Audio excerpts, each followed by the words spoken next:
Hello, everybody, one and all out there. Welcome to another Fundamentalist Fails with your boy, Mark Reed. How you doing?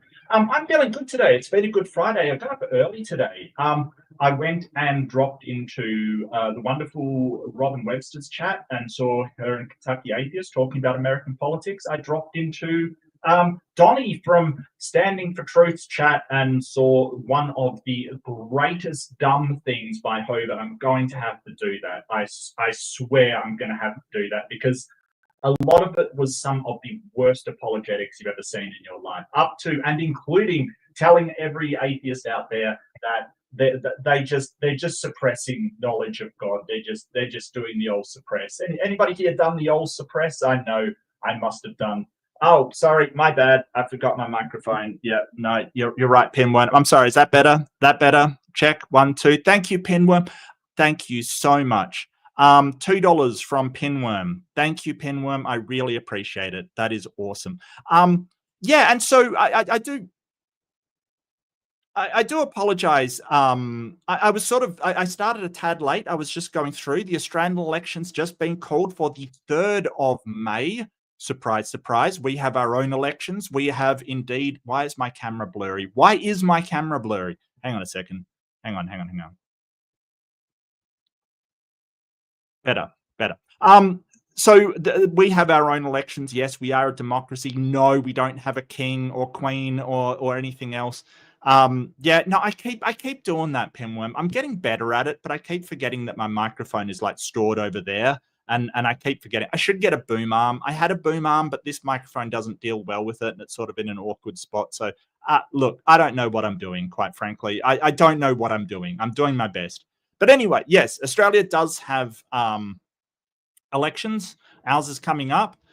We have a choice between a sort of a lispy old guy or a literally Lord Voldemort. And quite frankly, when your opponent is Lord Voldemort, you really, really have an advantage. But just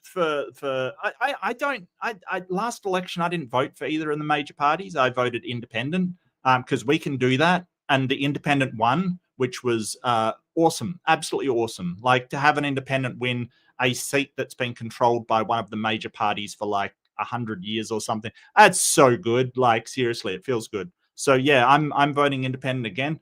But it's interesting. If I think I would vote for the PM if necessary, because Lord Voldemort is not a choice, quite frankly, and he's been saying a fair bit that he likes Trump's policies, which is horrifying. Horrifying. I think it's going to bite him in the ass. But you know, I do want to share with you what the PM said. Just you might not care, but what the hell? What the hell? Oh, thanks, Milk. Good to see you. The world today is an uncertain place, but I am absolutely certain of this. Now is not the time for cutting and wrecking, for aiming low, punching down, or looking back. This is a time for building. Yeah. So he's basically saying, hey, he's not going for Trump's bullshit, basically. Yeah. Yep. Lord Voldemort. Oh, hold on a sec. Hold on. Peter. His name's Peter Dutton, and he's literally Lord Voldemort. I'm not even lying. It's incredible.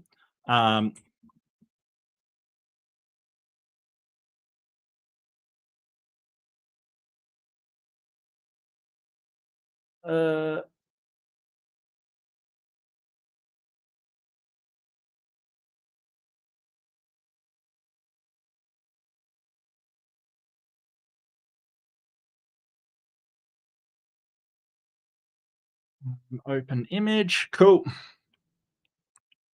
That's a good shot. That's good. That's good. That's good.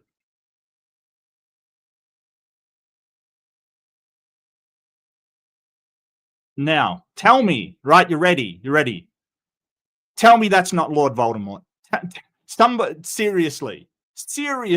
I mean, tell me that is not Lord Voldemort. I swear. I swear it is. If that's not the Dark Lord, I don't know who is, quite frankly. I'm not even joking. That is what the man looks like. That isn't photoshopped. It isn't like some kind of face switch. That is 100% Lord Voldemort. I will stake my reputation on it if I had a reputation. Yeah. Put up Rick Scott's picture. Okay. Think he's the most Australian guy I've ever seen. Okay, he sounds like me. Well, I mean, we've got the same accent, but that's about all, Pinwin. No, I am not related to the Prime Minister. Are you related to the President? Come on now. That's just rude, yo. That's just rude. Come on now. Rick Scott, hey? Rick Scott. Rick Scott. No. Come on now. Come on. Hang on a sec.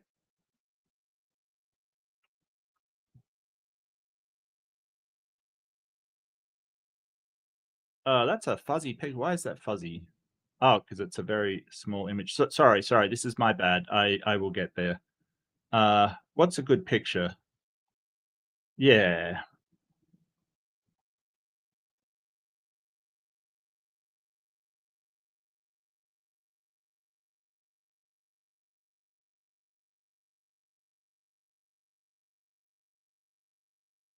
Okay. Oh, don't give me an ad. Share this.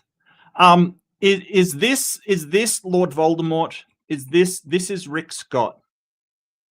Is this Lord Voldemort? Okay. Is this, or is this Lord Voldemort?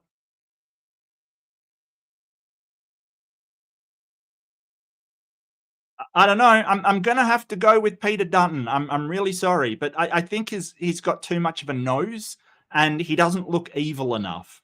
I mean, this is fucking evil, mate. That's evil. Like you can see I can see this man killing Dumbledore. I really can. I just, yeah. Well, this man has no eyebrows. He definitely has no eyebrows. All right. I don't. This guy. Yeah. I mean, he looks a bit sinister and sort of a reckless. Yeah. I was about to say that the Crypt Keeper. His name's the Crypt Keeper, and I was thinking that he's more the Crypt Keeper. This is Lord Voldemort. I swear it's uncanny, I tell you. Anyway, so I decided to do Frank Turek. I came across an old, it's like some months old now, and I swear Frank Turek is trying to do stand-up and apologetics at the same time. It's wacky. It's really wacky. So this is a kind of a long video, so I might do a part 2. I might do a you need to go outside and walk around for a while. What do you mean? I do. What are you talking about? I okay. Well, don't judge me. Yeah. Well, yeah. Where's Luigi when you need him? Sorry, that's pretty dark. Yes, but Dumbledore's the one that ordered it. Udef. Sorry, Dumbledore. Voldemort was the one that ordered it. So he's the one that told him to do it and made the vow with him to do it. Will you do it if what's his name, the kid didn't? Drago or whatever the fuck his name was. So he definitely did order it. And that man looks like he would order the death of a Dumbledore, I swear. Well, he said he likes Trump's policies, so yeah. Might be a little suspicious if your health policies, if you look like on death's door. You mean like Robert Kennedy? Like, I'm sorry, but the man sounds like he's about to cough out his last words. I'm sorry, he just does. But anyway, Turek, yeah, what a clown. I kind of, he's trying to be hilarious. So it is a longer clip, but it's basically labeled as the 3 lies that your kids want to believe, and then he not even close. The PM looks more odd. No, he doesn't. You take that back. Look, he can look odd. It's just, looking like an utter villain and acting like an utter villain as well, he doesn't like he doesn't like immigrants and things like that, you know. So he's definitely against the Muggles, 100%, 100%. I think it was, yeah, and then he basically notes Corinthians 11. Yeah, so he says three kids that three lies your kids want to believe. And then he has Corinthians 11:14, basically. Now, Corinthians 11:14, I'll get this up, which is weird. It's really weird. It's really weird. Because Corinthians 11:14, right, is, no, that's not it. God, I've got the wrong one. Give me one sec. Where is it? Corinthians, oh, 2 Corinthians. It's not 1 Corinthians. 2 Corinthians 11:14. Sorry, give me one sec. So here's the weird thing. So he said three lies that your children want to believe. And he's sort of, you'll see that he's directing it at sort of atheists and sort of, you know, people that don't believe. But 11:14, and no wonder, for Satan himself masquerades as an angel of light. For such people are false apostles, deceitful workers, masquerading as apostles of Christ. It's like, Frank, are you okay? Like, we don't masquerade as apostles of Christ. We don't, like, what atheists do you know? Like, and what you know, secular people do you know are masquerading as Christians, much less apostles? This is sort of saying, hey, there's deceitful Christians around that are actually working for Satan. That's not atheists. We're pretty honest that we're not apostles in any way. It's so weird. You know, and it's just, I do not think I'm in the least inferior to those super apostles. I don't. So there's Paul and the false apostles. It's really weird because Paul wasn't at the resurrection of Christ. He just claimed to have a vision afterwards. So, you know, I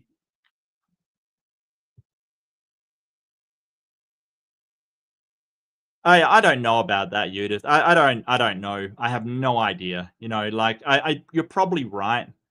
Like I don't know though. It's very, very strange.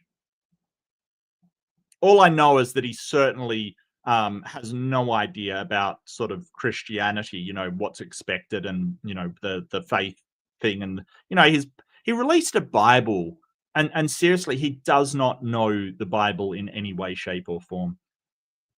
Yeah, their end will be the actions they deserve. Yeah. I repeat, let no one take me for a fool. Ah, Paul. Wow. Yeah, so this is oh, Frankie boy. And, you know, I dread to think of how much he got paid to this. This is like Cedar Creek Church or something. I can't remember where it was. It was like some random church site I found it on. So I go looking for these because it always interests me about how much they get. Cavalry Chapel, Chino Hills. So it's claims Dr. Frank Turek shares the significance. I don't know what kind of a doctor Dr. Frank Turek is. I'm not sure. I think he's just got a theology degree. I think he received a master's in like marketing or some random crap like that. I'll look it up.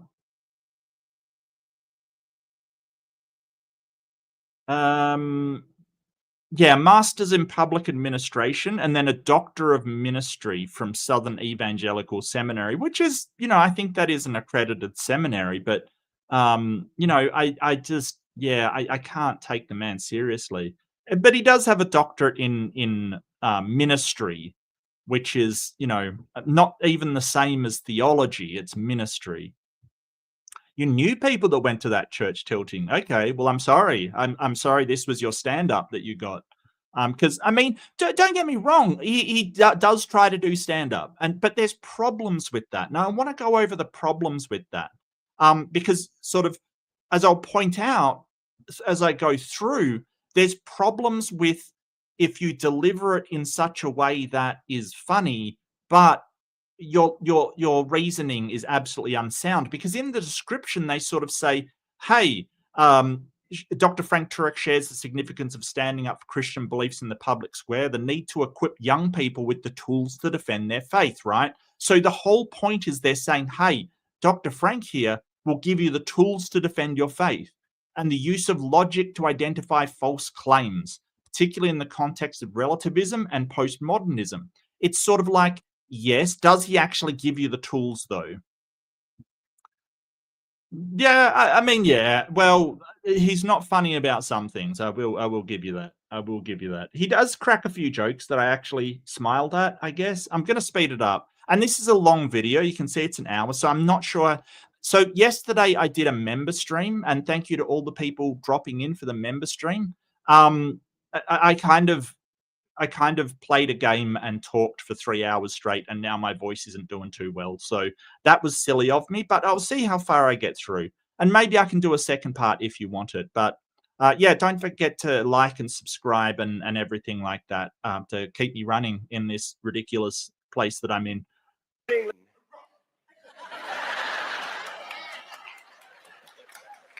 Marine mating call. That is not the start. What has happened? Hang on, I'm just going to refresh. Good morning, ladies and gentlemen. There we go. That's better. I want to go back to an email that I got several years ago from. Yeah, so he starts with the anecdotes, and he does a lot of this stuff. He'll just start with this anecdote. I don't know if this happened for real. Maybe it did. But how is that getting into the tools for convincing people of your claim, particularly with logic and things? I always worry when people have some kind of chat where they're saying, "Hey, let's teach you logic and reason-based things," and then start with anecdotes. It always worries me. A United States Marine.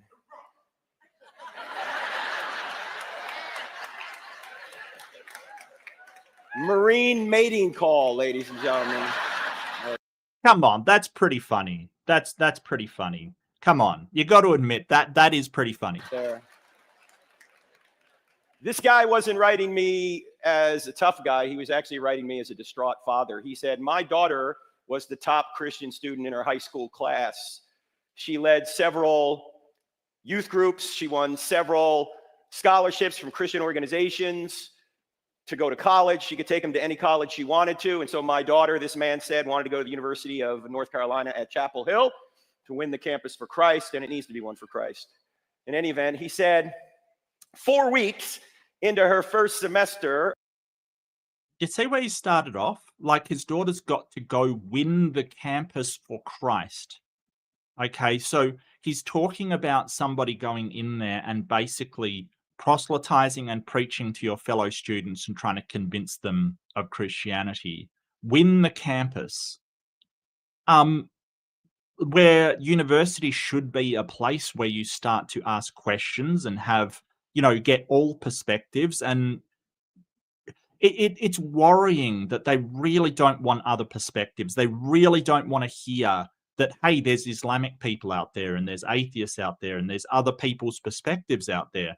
They want it to be a echo chamber, and it's weird.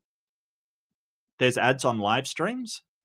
Well, I think there can be. There shouldn't be on mine, I don't think. I've never had them before.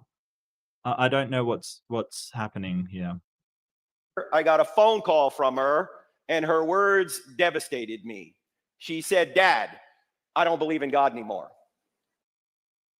Okay, I understand why, as sort of Christian, that devastates you, but what's the big I don't understand what the big problem is. I'd imagine if I had a kid and they said, "Oh, I found Christ," I would say, "Hey, that's your choice.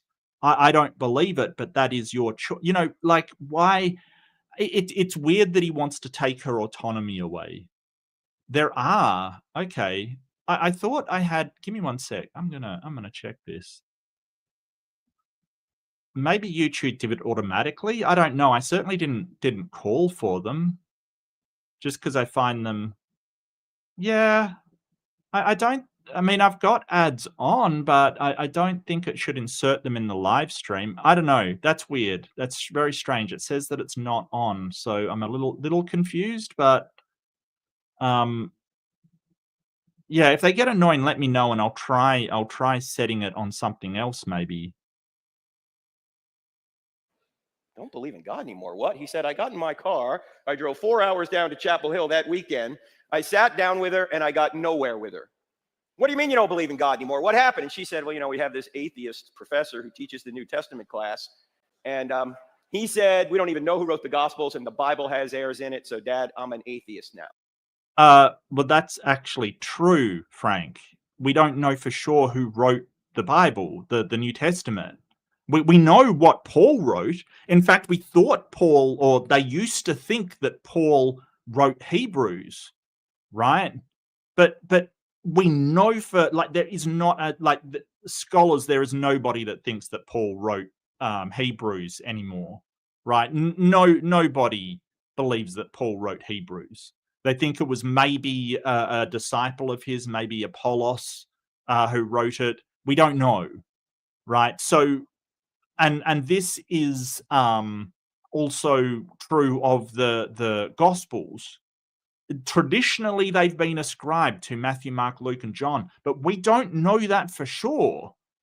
You know, and there's good evidence that sort of, you know, Luke was copying Mark and all of this kind of thing. Like, we don't know. And we do know that interpolation happened, that stuff was added to it. But they're only traditionally. I think it's John. We're pretty sure John did not write John. I absolutely did not. It's only, and all of them are just traditionally attributed to. We've got no evidence that they're actually written by these people. None whatsoever. Now, ladies and gentlemen, do you think that this young girl, by the way, that's not her. Do you think that this young girl in 4 weeks investigated all the evidence for and against Christianity and made a rational decision it was false? No, you probably couldn't even do that in 4 weeks. What happened instead? This never happened? Yeah, I think they're sort of these anecdotes kind of thing. They're anecdotes. I don't know if they that actually happened or not. Like, Frank gives these anecdotes which, you know, I'm not sure if they're true or not. I don't think it matters to them. I think it's just a story in order to promote their viewpoint. Maybe it did. I don't know. What happened is she had gone off to the college unarmed. She didn't know why Christianity was true. And as soon as she heard what seemed to be reasons it wasn't true, she decided.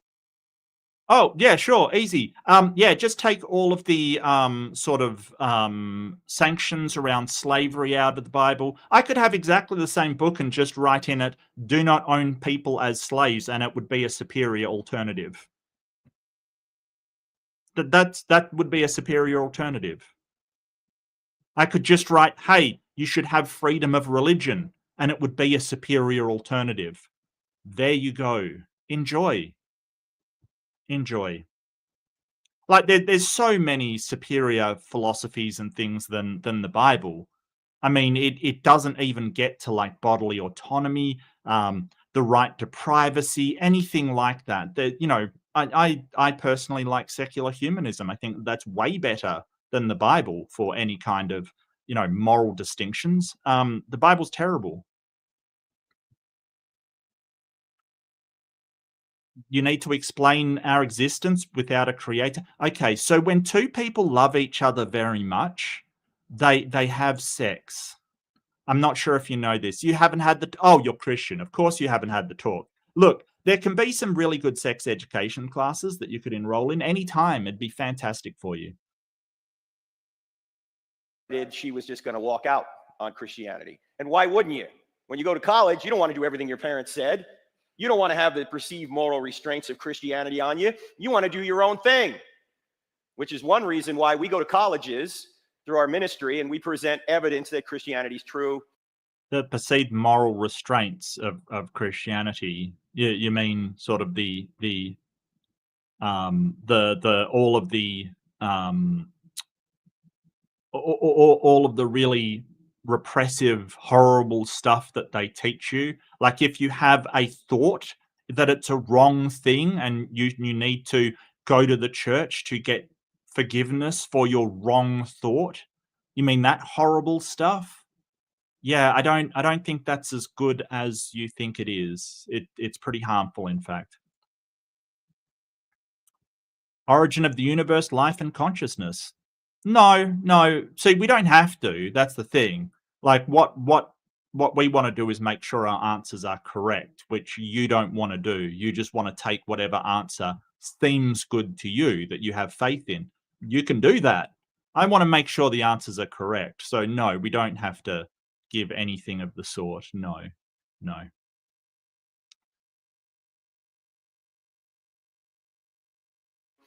It's from a book called I Don't Have Enough Faith to Be an Atheist. And we always set up. You don't have enough faith to be that. It's really weird because an atheist is simply a nice what? No. No. I mean, I can sort of say, hey, I like Sean Carroll's many worlds hypothesis as the cause of the universe, that the universe was in a state of atemporal before like a child universe broke off. So there is no time. It means there is. I mean, I dislike the term eternal, but that's the one that I like because I think that Sean Carroll is a awesome dude and he knows his stuff. But does it mean that I know that for sure? No, I don't. I'm not as prideful to go, hey, I've got the answer. What do you mean? What's the cause of the many worlds? What do you mean by that?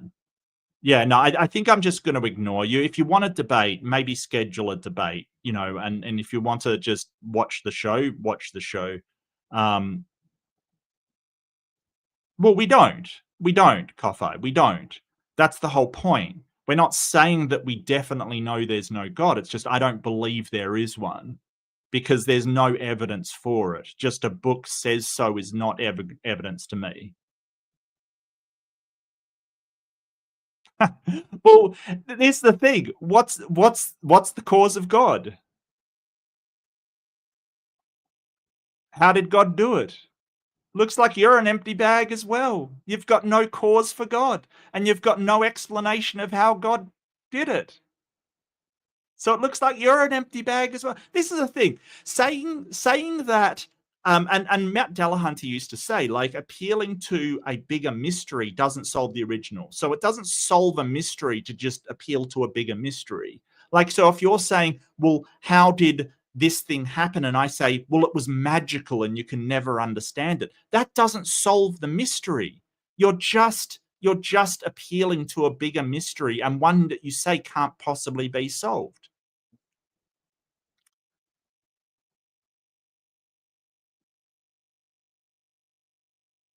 Yeah, no, look, we don't accept preachers and proselytizers in here. We're trying to, you're happy to disagree, but sort of just making these claims and just being sort of, have a hostile stance and just declare things. No, show your God is eternal. In fact, show your God to begin with. Yeah, so's magic. So's magic.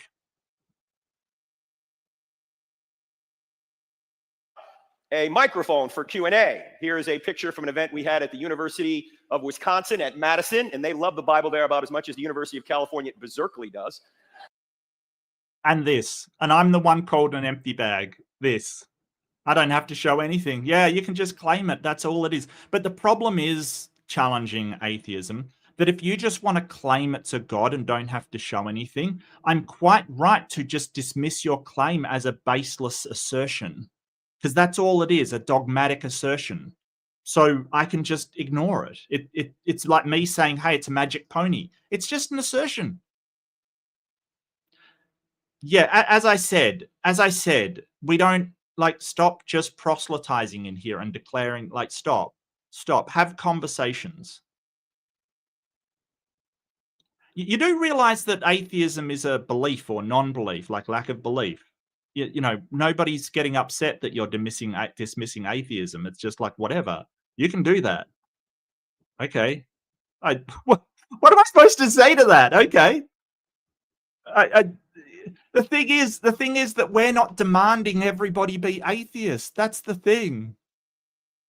That's the thing. Nobody's demanding that. Nobody is. It's so weird that you're saying, "Oh, I dismiss your atheism," like that's supposed to worry me. What? Why would that worry me? What? Just what? Like it's my belief that there is no God. You're like, why would dismiss that? Okay. But you're expecting us to accept your claim based upon nothing but the assertion. No, absolutely not. Wow. Anyway, I'm going to go on because this is wild. This is wild.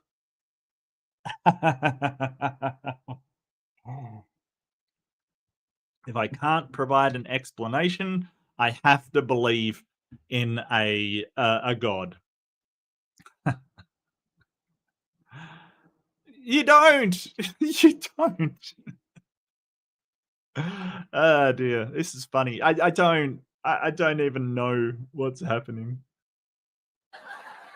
And whenever an unbeliever gets up to the microphone and expresses any hostility at all, I'll normally stop and ask the unbeliever a question. And I recommend you ask unbelievers this question. Here's the question. Yeah. If Christianity were true, would you become a Christian? Okay, so there's a question, right? If Christianity was true, would you become a Christian? And it's been floating around a lot lately. I just heard it over on Donnie's channel as well. And I think my answer to that would be, it depends on the God. It depends on the God. Like, here's the thing. You know, the whole point is you believe that your God is true. The Islamic people believe that their God is true. Everybody believes their God is true. And they're all different. And you disbelieve theirs and you believe in your own. Right? It depends which God it turns out to be. If it's some kind of, you know, if it's Aphrodite, the goddess of love, I might become a believer. I might become do I become a Christian? No. You're automatically assuming it's going to be your God. That's the first thing. That's the first thing wrong. Now, if that God is the God of the Old Testament, that is probably, as Christopher Hitchens has said, that is one of the most repugnant characters in the history of fiction.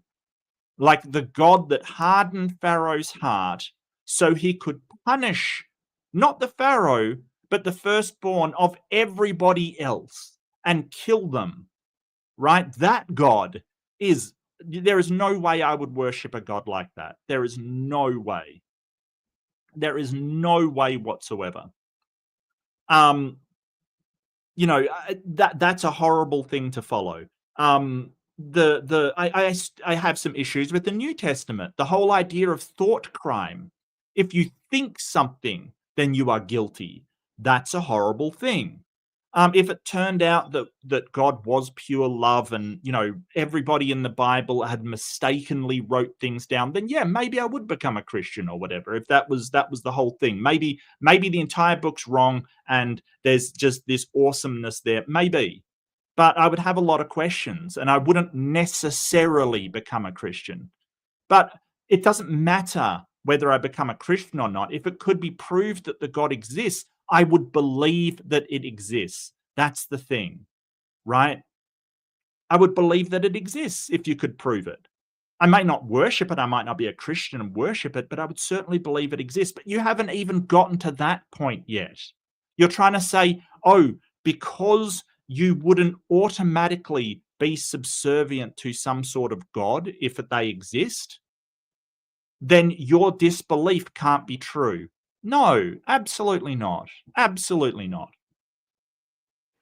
I've had atheists stand at that microphone in front of hundreds of people and say, no. Wait, I thought you claimed to be reasonable. I thought you claimed to be rational. How is it reasonable you wouldn't believe something that was true? Well, this is where Turek's making a conflation, because he's sort of taking the word Christian and sort of saying, would you become a Christian, i.e. become a worshipper of that God? And when they say no, he's saying, oh, well, you wouldn't be rational. You wouldn't believe it exists. No, wait, those are two different things, Frank. Those are two different things. Being a Christian, a worshipper of God, and being a believing that God exists are two very different things. Like, for instance, a Satanist, right? One of the sort of classical Satanists who actually believe in God and the devil. They may believe that God exists, but they're not Christians. They don't worship that God or follow in his path, right? In Jesus's path, which is what makes you a Christian. So Frank is the one actually being unreasonable here, because he is conflating two different positions. Number one, whether you believe in the God, and that's what he's saying. Oh, well, you're being unreasonable if you don't believe it. Like I said, I would believe it, whether or not I worship. If it could be demonstrated, yeah, I'd believe it. But he's conflating the two. Very dishonest, Frank. You should, as a doctor, Frank Turek, you should know the difference between the two, between believing and worshipping something. Naughty, naughty, Frank.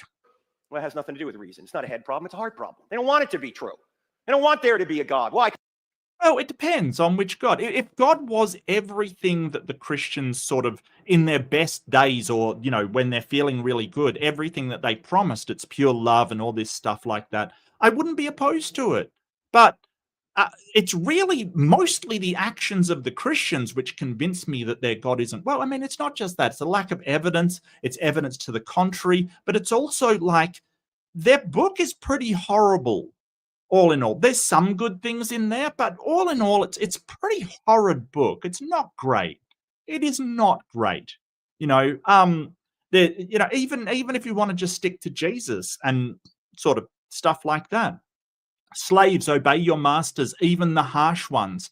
That isn't a good message. That's not a good message. So the idea that, hey, atheists don't want to believe because they, you know, are doing all of these things. Frank, you're not a mind reader. We really do not believe in the God. We don't. Like, this is the thing. I could easily take the same tact and say, hey, you don't really believe in the God. You're just fooling yourself and delusional, or you're just making it up to make money. You know, I could say that. How could you prove to me otherwise the contents of your own beliefs? If I say, hey, you're just lying and making it up because you get money. How could you demonstrate that is not the case? You can't.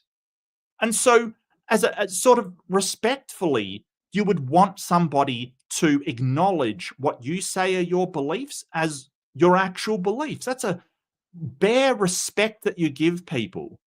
And for you to just say, oh, well, you're doing it because of this, it's bullshit. Frank is so full of crap. It really is. He is absolutely pretending he knows what's going on in people's minds. And this is why people get irritated. They go, oh, well, you're just getting irritated because you know it's the truth. No, you're getting irritated because people are telling you what you think. It's so disrespectful. Because if we do it to Christians, right? And I've seen atheists do this to Christians. Oh, well, you're just, you know, making this up. You don't really believe it. Yeah, it annoys them as well. Why? Is it because they know it's the truth? No, it's because it's annoying for people to do that. The hypocrisy of Christianity is pretty horrible. And my unfinished journey with $2.22, the triple twos, worship Jesus. Which one? Episcopal Jesus is cool. I presume that's cool. Either cool or has vision problems and needs to wear glasses. One of the two. I don't know. I don't know these things, okay? I don't know that. I didn't know Episcopal Jesus. Is that the one that's like sort of in Ethiopia? Because I know that they do have one from Ethiopia kind of thing.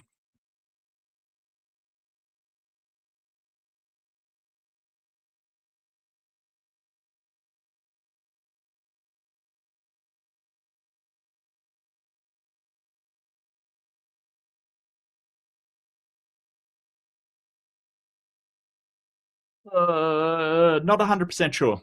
I'll take your word for it. Thank you, my unfinished journey. I appreciate it. Because they want to be God over their own.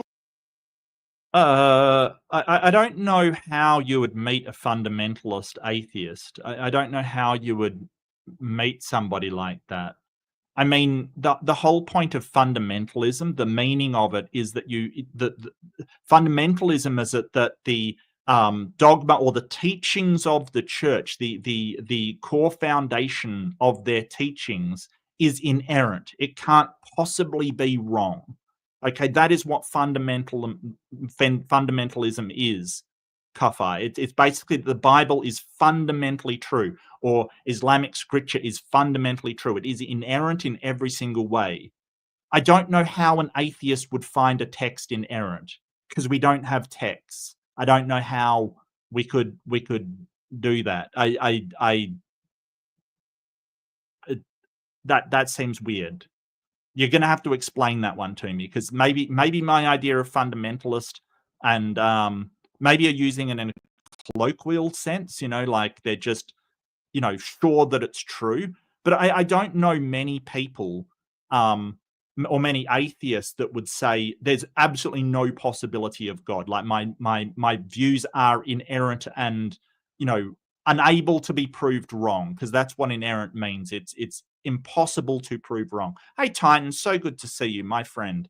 And just a few call outs there. Maya's here. Awesome. Left-handed Jedi, good to see you. Andrew, good to see you. Shaken Fist, Coffee, I already called out. Hello. Alex, good to see you. You, Guitar Dog. Wow, that's an awesome dog.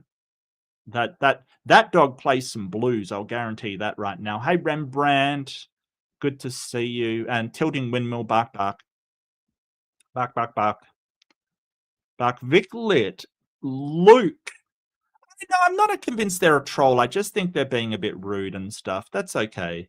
Maya knows where it's at. God equals the square root of -1. Yes. I do like that, man. My finished journey, of course. I think I've got everybody. Sorry. I probably should have done that at the start. We're just playing it by ear. And Yudif, of course. Hello, Yudif. Yudif, doing the comments. I see you there, buddy. I see you. I think I got everybody at a quick walkthrough. Lives. They're not on a truth quest. They're on a happiness quest. They're on a happiness quest. So you think a God makes you all happy and all loving and all thing and provides you contentment, but they don't want to feel that way. They want to have the truth. And you think they're after just happiness. Okay. They're on a happiness quest. I don't think so. The idea that there is no God is an inconvenient truth. We know that, it can be comforting to say, hey, I know the answers to everything, but that's not the truth. You don't know the answers to everything. You don't, if you can't show that your God actually has the answers, then you don't have the answers to everything. So, I don't know how he sort of is going to leverage this idea that, atheists are just after happiness and that's all they're after. No.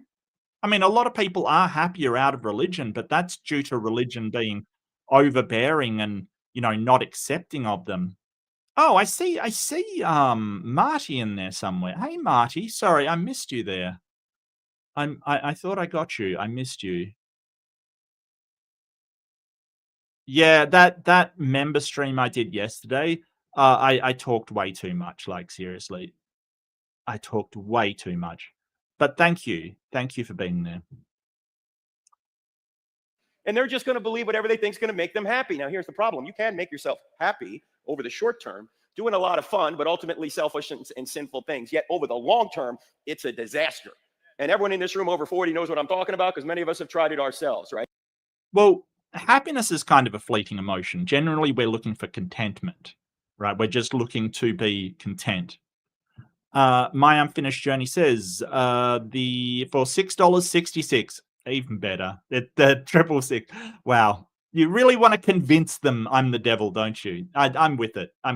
The Episcopal Church is an American laid-back version of the Anglican Church. I know one where a priest is married to another woman. Hey, that's cool. Yeah, no, that's fine. I'm these churches which don't harms society is totally fine. It's totally fine. You know, like I was talking about the Universalist churches as well, just in another stream, and you know they're generally pretty innocuous. They don't wish anybody harm. They're just doing their thing, trying to help people. I'm with it. That's fine. I have nothing against them.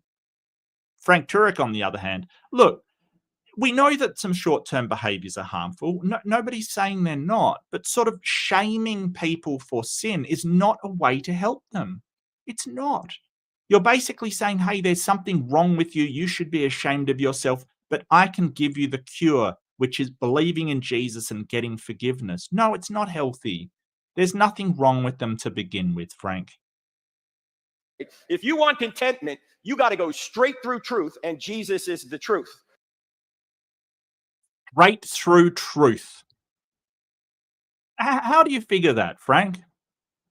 How do you figure that? Like, if you want happiness, you've got to go straight through truth. The question is, what is the best way to find the truth? That's the question most of us are asking. How do I know I have the truth? How is it that what I believe is actually the truth? And truth is kind of a weird thing. It's contextual. So in this case, we're saying, hey, the truth is the any proposition which accurately reflects reality. Like, that's essentially what we're saying is truth here. But you're acting like the truth is this thing that's out there somewhere. It's not. Can you show me the truth? Right? Not the truth about anything. Not like something is true, but the object, the truth. Like it's an animal frolicking around a paddock sometime, or it's a real estate. Like, oh, you've got to go through the truth. You know, it's a door that has a big T on it. Like, seriously, my guy, what are you talking about? That isn't a way to find, like, just saying, hey, this thing is the truth, so if I do it, it's gonna be true. That isn't a way to work out what is true and what is not true. All that is a way that you think you can't be wrong about something. If I say, hey, I'm going to believe this thing no matter what, it's why deconstruction is important. We've got to be able to go, hey, how do I know these things? How do I justify these things? Can I be justified in these things? We don't just go, hey, I'm going to pick this door. It is the truth. I'm going to walk through and it's always going to be the truth. That's not a way to find the truth. And it's not a thing anyway. It's sort of it's not really a mental state. But it is a comparator. It is basically when what your proposition is matches what you're comparing it to. And we, it's really weird for him to sort of use the truth as sort of a physical object out there. If the truth exists out there in the real world, it's like numbers, right? Numbers don't mean anything. You can't show me a 2. You can express it, right? You can express it by showing me 2 of something, but the 2 doesn't exist. It's a descriptor. Same with the truth.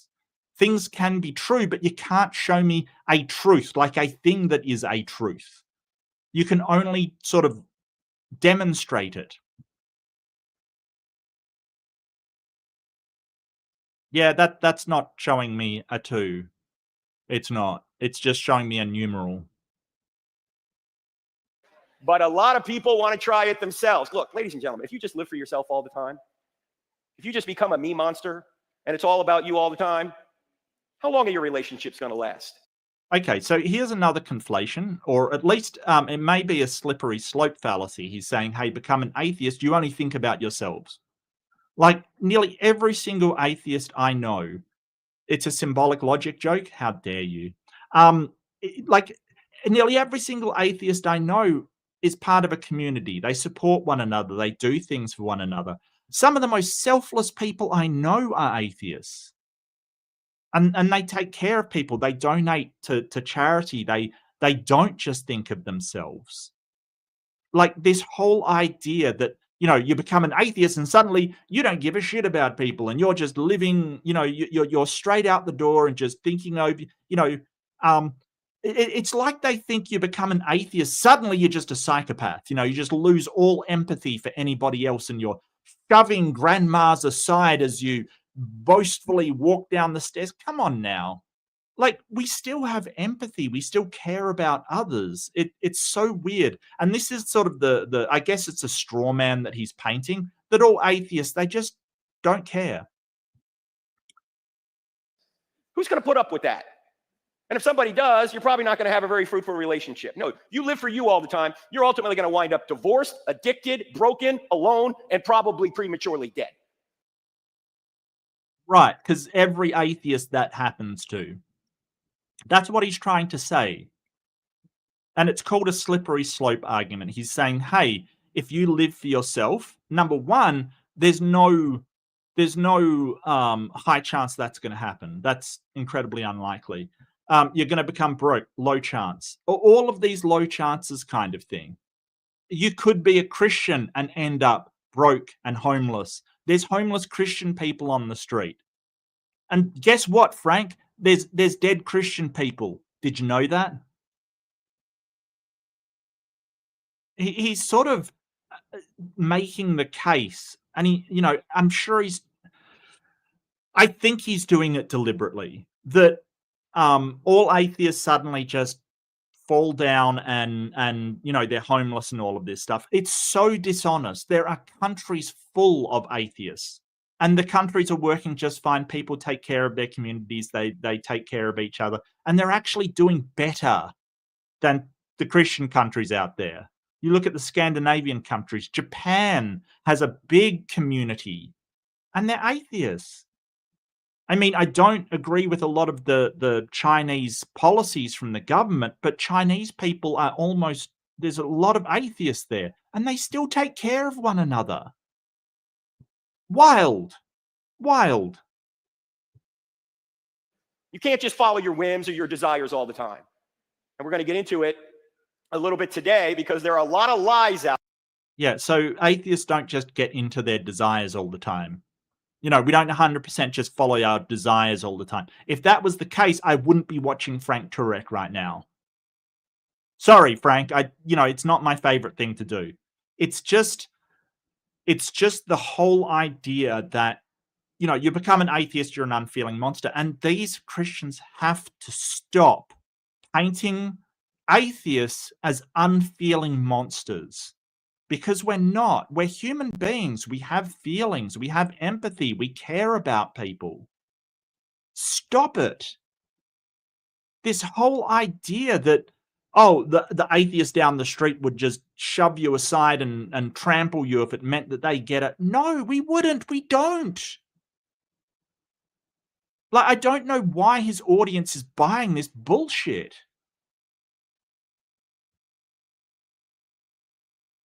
It's wild.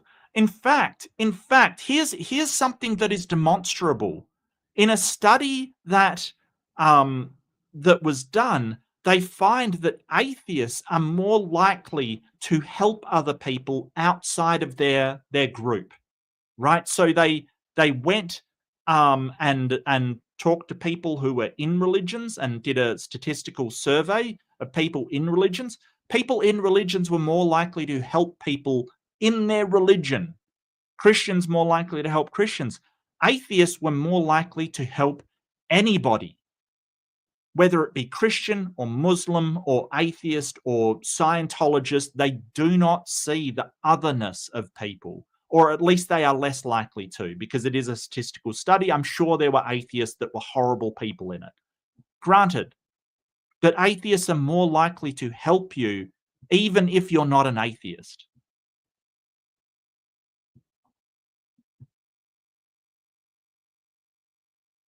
Yeah, this is how they retain their seats at church. Yeah. And it's ridiculous that, his daughter would say, hey, I don't believe in God anymore. And also, I'm going out to do whatever I want kind of thing, That isn't how these things ever happened. That isn't how these things ever happen. out there that your kids want to believe. In fact, we're going to talk about 3 lies that your kids want to believe. And this is especially appropriate on Father's Day, because as we'll see at the end of this, fathers have a disproportionate amount of influence over what their kids believe and do. No, I presume the mother does as well, Frank. I'm not sure why that's, particularly relevant. Now, let me preface this by saying, I'm not saying that just because you teach your kids the truth about Christianity that they're necessarily going to wind up to be Christians. They still might walk away. But I will say this, though. It's much harder to walk away from something that you know beyond a reasonable doubt is true. It's easy to walk away from something you've doubted your whole life. And by the way, it's really hard for the heart to rejoice in what the mind doubts. It's hard to rejoice in what the mind doubts. So just don't allow doubt. And this is the Christian policy since the dawn of time. If you don't doubt, you can't be wrong. Right? If you don't doubt something, there is no possibility of you being wrong. But we know that's not true. All that does is make you think you can't be wrong. That's all it does. If you don't entertain the possibility that you can be wrong, you can still be wrong, you just won't admit it. And I'm really sorry, Christians, we see you do this all the time. Oh, I can't be wrong. Why not? Because I know I'm right. Like, you convincing yourself you can't be wrong doesn't mean you can't be wrong. And this is the failure of logic in it. Like, if I just, absolutely convince myself that there cannot be any God, I have to be right about it. Well, no, that's not the case, because what I believe and what the actuality of something is not the same thing. It could still be true, and I could just have convinced myself there is no way I could be wrong that there is no God. No way at all. That's what you're doing. You're saying, hey, if I convince myself I can't be wrong, then God must exist because I can't be wrong. No, you can be wrong. You've just convinced yourself you can't be. So it's this wacky, weird thing that they sort of do, and they sort of cover it up by saying, hey, it's faith. It's faith. I convince myself I can't be wrong, and that's faith. No, that's self-deception. Faith is having confidence in something. You're basically having confidence that you can't be wrong with no rational reason for it. So you ought to have evidence for what you believe. The scriptures tell us this, and common sense tells us we ought to have evidence for what we believe. So if you have to have evidence for what you believe, but you don't doubt it, why do you need the evidence, Frank? If not doubting is a sure way, then why do you need the evidence, Frank?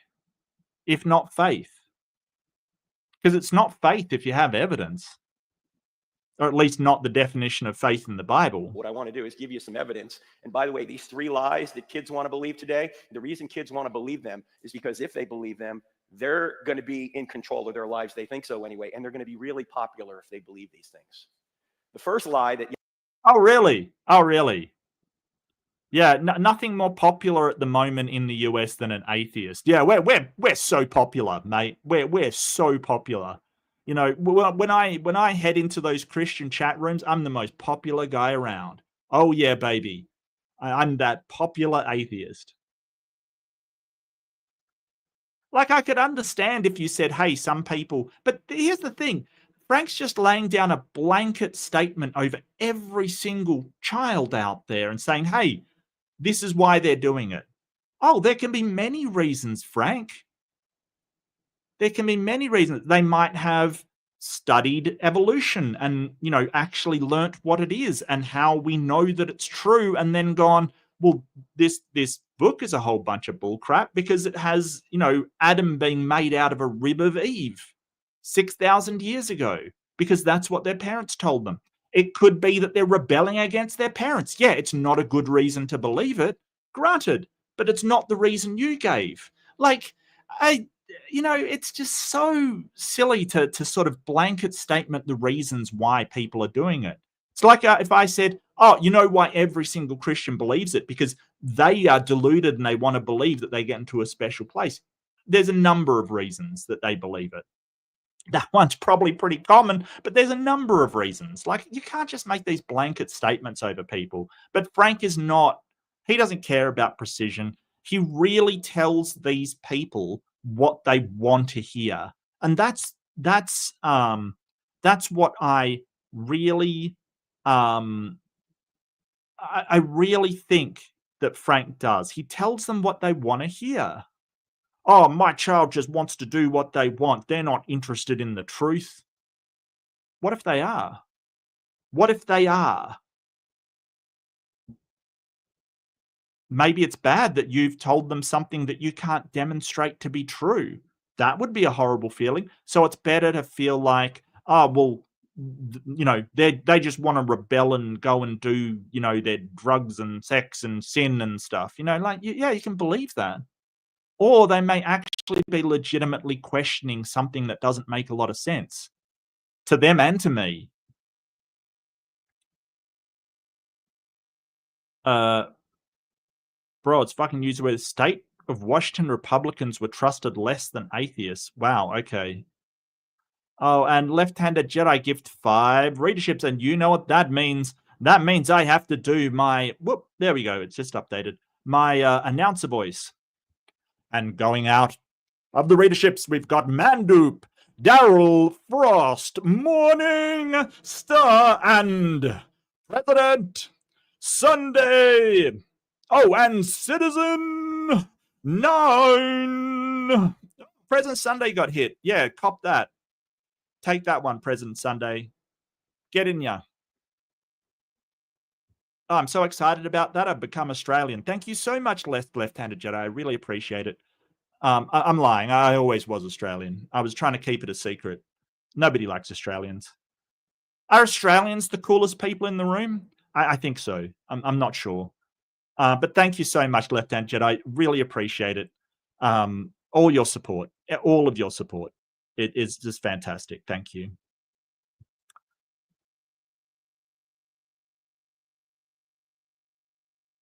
Aussie, yes, very. Well, kind of. Yes, mostly. Look, you'll never prove it. Young people want to believe, and probably some older people too, is that I have my own truth. I can live however way I want because I'm the arbiter of truth. I'm the... Okay. Who is being taught I have my own truth?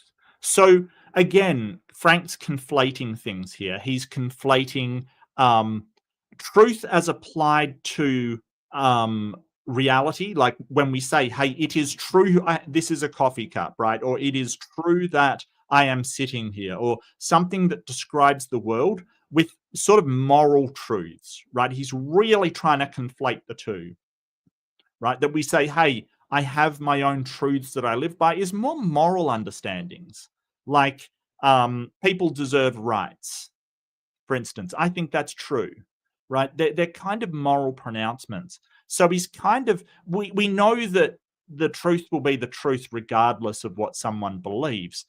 You know, this whole idea, and some spiritualists get into it, like we all have our own truth, like I have energy and that's my truth. No, the truth when you're talking about reality is, you know, is independent of how you feel about it or what you believe and stuff like that. But I think, you know, when he says, I want to live how I want to live, it kind of is getting to moral truths, how we ought to live.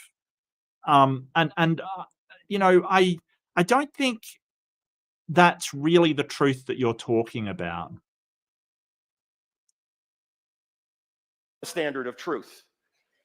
And this really is what has been the dominant philosophy in our culture. It's called postmodernism or relativism. And it's basically the view that there is no truth. Well, it's more the idea that truth is not something concrete out there. It's not a thing in and of itself. It's a comparator, right? It's a comparison between two things. Okay, so the truth isn't something that exists. It is a state of being. It is a state of being where a proposition, like I say something, is accurate to what I'm describing. right? So it doesn't even matter if those things are real or not. Like, for instance, and I use this example a lot, I can say Superman is from Krypton.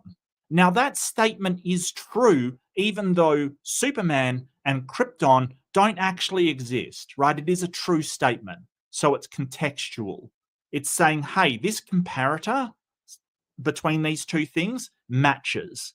And so it's not subjective, because if I say as a proposition, you know, my coffee cup is on the desk, right? I say that as a proposition. That will be true regardless of my stance about it when comparing the proposition to that thing, right? To the thing that is there. But it doesn't mean that the truth is this magical thing which makes things. Oh, thank you. Really appreciate it.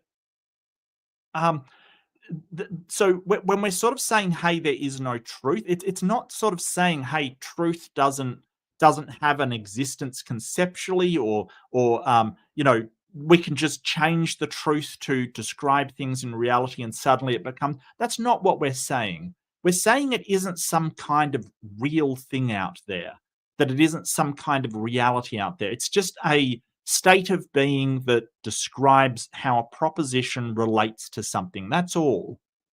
And I'm really sorry, but it is, if not relative, then it contextually. It definitely is relative contextually. What does that mean? It means that something, a proposition that I say, may be true for me and not for you.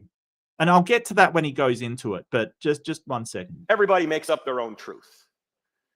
No, that's not what anybody is saying, Frank. That's not what anybody is saying. Now, what I'm about to talk about in the next few minutes, I think is the most important thinking skill I've ever learned. And to show you what a dimwit I was 33 years old, I already had a master's degree, and I did not know what I'm about to tell you right now, this thinking skill, which is extremely important. And why didn't I know it? Because I never had a course in logic. How many people in here have ever had a course in logic? Can I see your hands, please? All right, see these people with their hands up? These are the homeschoolers. See them? Well, dude, you don't, like, you're not being logical so far. So maybe you need your money back. I don't know. It's really weird. He's made a few fallacies already: conflation, slippery slope fallacy, possible straw man in there. He's done some really bad about, you know, stuff already. So I'm not convinced he really is the expert on logic he claims to be. Here they are. We don't teach logic in public school anymore. We should. Instead of teaching kids how to think, we're teaching them what to feel. No, nobody is teaching kids what to feel. No. What we're doing is we're paying attention to what kids do feel and not telling them to suppress it, because that'd be bad, Frank. When you suppress feelings, they're going to burst forth eventually, usually in very destructive ways. And if you don't believe me, I can certainly get you some psychological studies confirming that for you.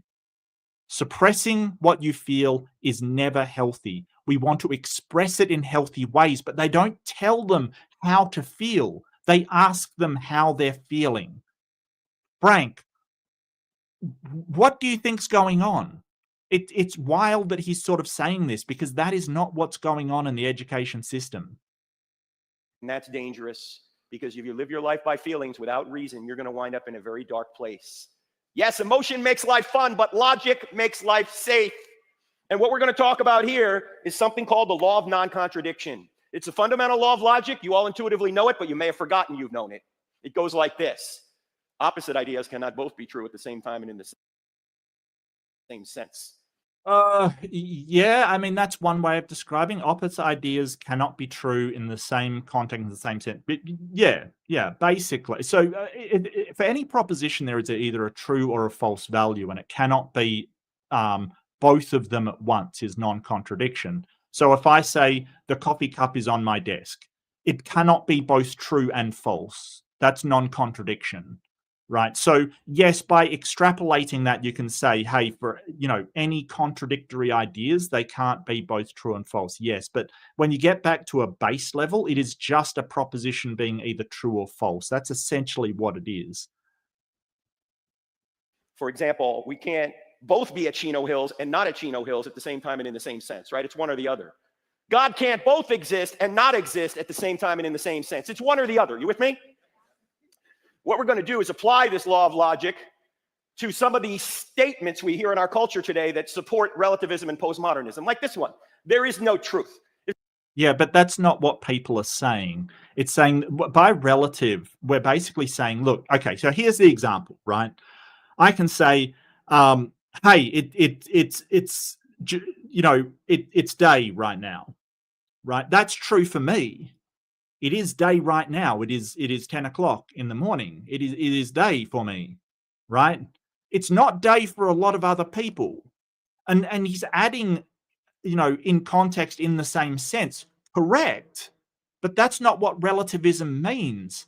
It means that truth statements differ in a different context, in a different sense. That's the whole point, because it's relative to your context, Frank. Like, how does he not understand that relativism isn't saying in the same context and the same sense, right? Like, the whole point of relativism means that, hey, in a different context, it has a different value. That is, the value is relative to the context. That is relativism. Okay? But we're not saying that for everything, right? We're not saying, hey, it's all relative. Like, if I want to believe that my coffee cup is floating in the air, well, man, that's the truth for me. Nobody's saying that.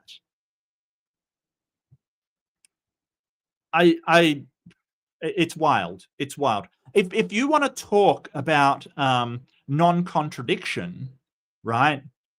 Is God one entity? Or God is one entity as a proposition? That is both true and false at the same time, according to Christians. If you have the Trinity, the one entity is both true and false at the same time. Now, an entity is anything. It's any object, anything, anywhere, right? So my coffee cup is an entity. I'm an entity. Everything's an entity. That's what it means in philosophy. So if you say God's one entity but three people, well, people are entities. You're basically saying that God is one and three entities at the same time. So the proposition God is one entity is both true, he's one entity, and false, because he's three people, which are entities. So if you want to talk about the law of non-contradiction, maybe get over that Trinity one and then come and talk to me, because I don't get how that works. I really don't. If someone were to say to you, there is no truth, you should ask that person a question. What should the question be? Yeah, is that true? There's Ember. Hello, Ember. Yeah, I don't know of anybody that's going around saying there is no truth. I think that I would say that truth, isn't real. It doesn't exist as some sort of object or entity in our or it doesn't exist as some sort of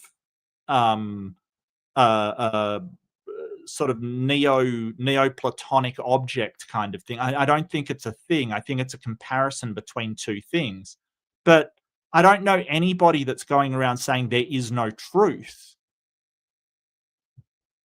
I really don't. I mean, it depends on what you mean. And this is where I think he's conflating. He's sort of conflating truth claims about reality with truth claims about morality, like what we ought to do and what, something is morally true. So I don't really think that he's being honest here. He's sort of conflating the two when used. Again, is that true? Yeah, no, it's not. I don't.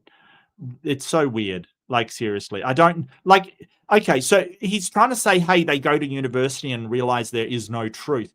I went to university. I did some programming. True and false are really important in programming. Okay, it's a Boolean function. If you don't know what a Boolean function is, that's okay. It just means you assign a truth or false value to something, 0 or 1, and then your program reads it as true or false. Like, it's just a Boolean operator.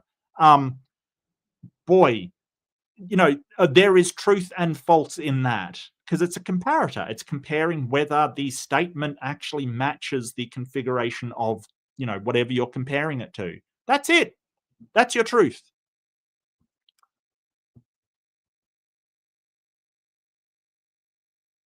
No, Coffee, there's a next part to that. Absence of evidence is not evidence of absence, except where we would expect to find evidence and find none.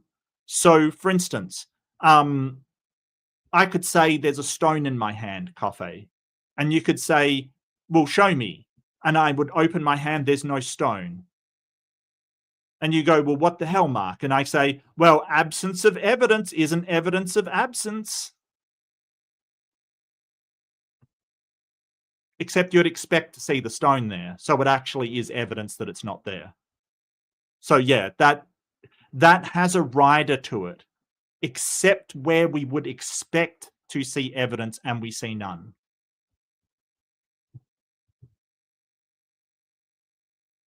Hey, Ember, so good to see you. Yeah, I'm kind of inclined to agree. I think I'd sort of more say it's a book of mythology kind of thing. Like it's stories of mythology. Is it true that there's no truth? Because if it's true that there's no truth, the claim there is no truth can't be true, but it claims to be true. Did I say that right? Can everybody see that this is a self-defeating statement? What's a self-defeating statement? Well, I don't think there's anybody claiming there is no truth in the way that you're saying it. I don't think anyone's claiming that. When you actually go into, say, university and they'll teach you about ontology kind of thing, whether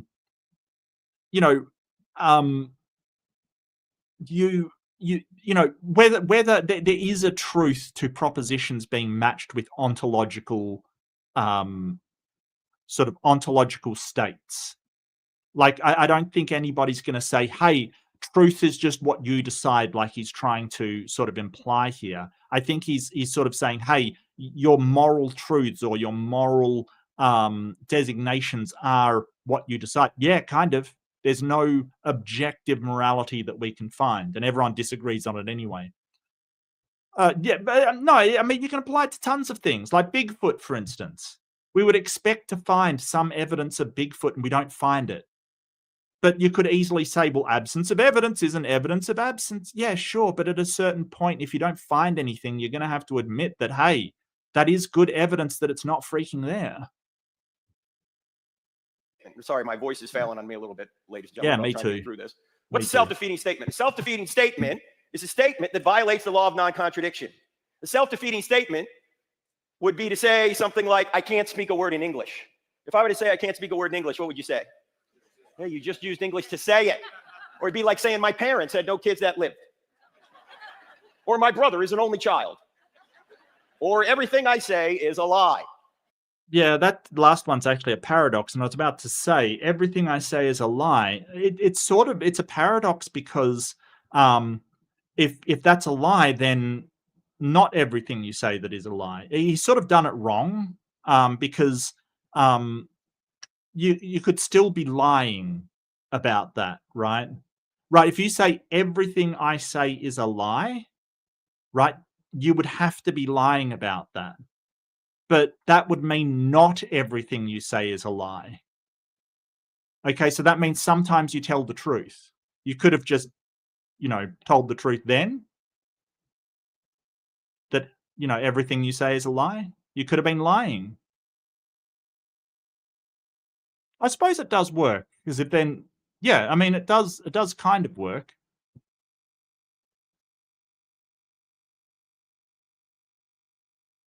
Yeah, it doesn't actually make sense, because you could say everything I say is a lie and be lying, that occasionally you tell the truth, but for that instance, you could have just been lying.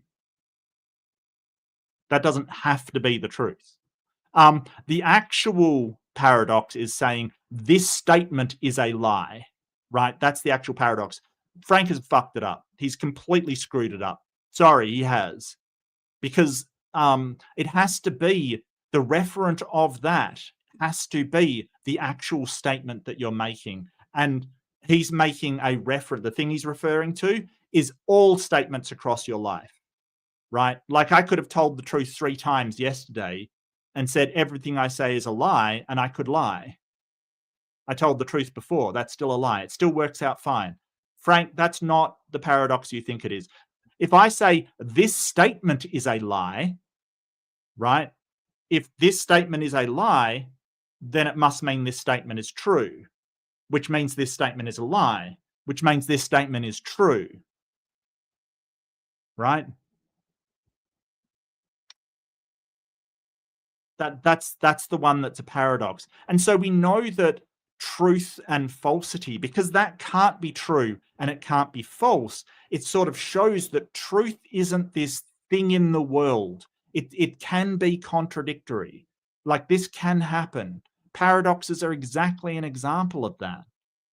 Like when that proposition can't be true and it can't be false, which means that it's not a real thing like Frank is trying to portray the truth as, you know, the door with the T on it. No, it's not a thing. It's a comparator of our statements versus some contextual thing that we're comparing them to, some state of affairs that we're comparing them to. Some of you will get that tomorrow. Or all generalizations are false. Some of you will never get that one, all right? These are known as self-defeating statements. All generalizations are false. Yeah, that doesn't work either, because you can say all generalizations are false, and that can be false, and others can be true. I don't get how, like, Frank, what? That actually works out. If I say all generalizations are false, it means that not all generalizations are false, but that doesn't necessarily mean that the one that I just spoke, all generalizations of false, have to be true. It could be false and there could be 20 others that are true.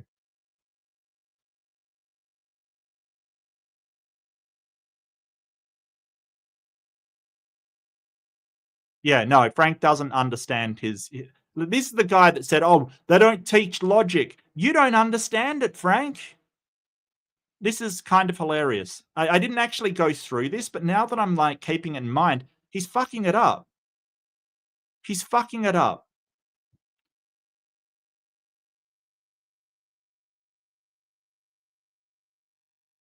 There are absolutely no absolutes. Okay, so if that is true, that can't be an absolute. If that is false, there can be absolutes. Yeah, I don't think that works either. Are concepts reducible to propositions? No. Why? I mean, are concepts reducible to propositions? All concepts can be reduced to propositions, but I think so, yeah. Are they necessarily reducible? I'm not sure about that one. And here's the thinking skill to identify self-defeating statements. You turn the claim on itself. You turn the claim on itself. So you ask the question, if somebody says there is no truth, you ask the question, is that okay? Now, you can amaze your friends with this. Why? Yeah, no, this is not going to amaze your friends. And this is sort of the thing, because they'll sort of say, hey, there's no moral truths. And you'll say, is that true? And it's like, yes. And they'll say, well, it can't be because there's no truths. And it's like, there's no moral truth. That's not a moral. That's not an ought claim. Like, there are no truths is a statement about a state of affairs, not about a moral, right? That's, you know, I don't know who's saying there's no truth at all. So, you know, this is why, and I want to really point this out. Frank sort of says these things in a really glib, really, really funny, really, you know, animated and, you know, sort of charismatic way. But the Christians will then go away and try to employ them. And this is where we see the breakdown happening. because they'll say something like this and then they'll sound like an idiot because someone will go, no, I was talking about moral truth as opposed to truths that describe reality. And they will go, oh, but is that true? Yes. Well, it can't be because there's no truth, moral truths. And then they will find themselves talking like a fucking moron. Sorry, they will. It will sound ridiculous. And you know, that's a problem for them. Because, you know, if you take these conflations and stuff and run into someone that can actually explain what they're talking about, you're not going to do well at all. So I don't think Frank is doing any favors for his ministry here, because I don't know anybody that runs around saying, no, there is no such thing as truth and falsity. Really? I'd like to meet these people. These are apparently atheists that I haven't met. I must have not met enough atheists in my life. Because you're not being unkind. You're simply asking questions. You're not saying, hey, you bonehead, that's self-defeating. What you're saying is a question. They say there's no truth. You say, is that true? And then they're going to be shocked. They're going to be stunned because they're going to realize what they just said is like saying, I can't speak a word in English. All right, now this is said in different ways in our culture. Sometimes it's said this way, all truth is relative. If somebody says all truth is relative, if you turn the claim on itself, what question are you going to ask back? You guys are sounding like Charlie Brown's teacher right now. Come on. If somebody says all truth is relative, it's always a question. You're going to ask, is that a relative truth? No. Yeah. Is that a relative truth? Yes. What do you do then? What do you do then if they say, yeah, that's relative? That's an absolute truth. Can everyone see that's an absolute truth, claiming all truth is relative? It defeats itself. Now, in our culture, it's more often said this way. There isn't the truth, only my truth. You know, you have your truth, I have my truth. You live your truth, I'll have my truth. Yeah, but I don't think anybody is, like I said, I think that they're applying it to moral truths, like it has to be the case that you do this. I don't know anybody, or perception kind of thing, right? You have your perception of events, I have my perception of events. The ontology, the actuality behind it, the truth behind it, like one person will have the truth, the other person won't. Or neither of them have the truth. That's entirely possible. They're not mutually contradictory. You know, I don't know anybody that talks like this. We'll all get along. I mean, this sounds so right, doesn't it? It sounds like we all ought to believe this. It sounds so Oprah. Thanks, it? Greg. There's just one problem with it. It's logically self-defeating. Yeah, Oprah's a Christian, Frank. Oprah is famously Christian, Frank. Because if somebody says there isn't the truth, only my truth, you simply ask them, is that just your truth or the truth? In other words, it's the statement on... And what do you do if they say that's my truth? Well, I've got my truth. Yeah, you do. It doesn't actually solve the problem, Frank. Like I agree with Frank that there is an ontology behind it. There is an actuality, and you are either true or false. I get that. But this doesn't solve it. Like, seriously. Top, just your truth. If it is, why should I believe it? You know, it's just...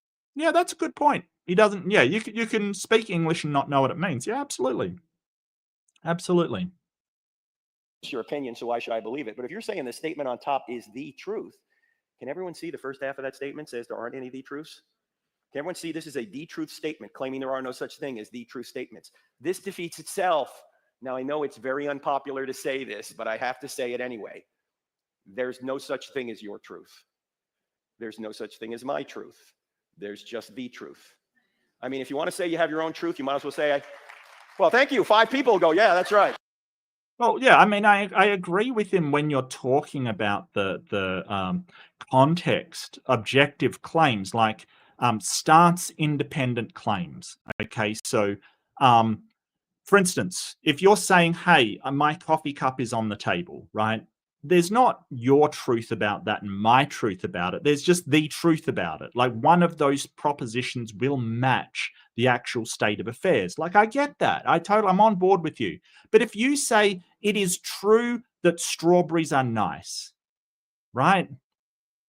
You can go, no, I disagree. I think strawberries are horrible. I hate the seeds kind of thing. You know, whatever your reasons are, I don't care.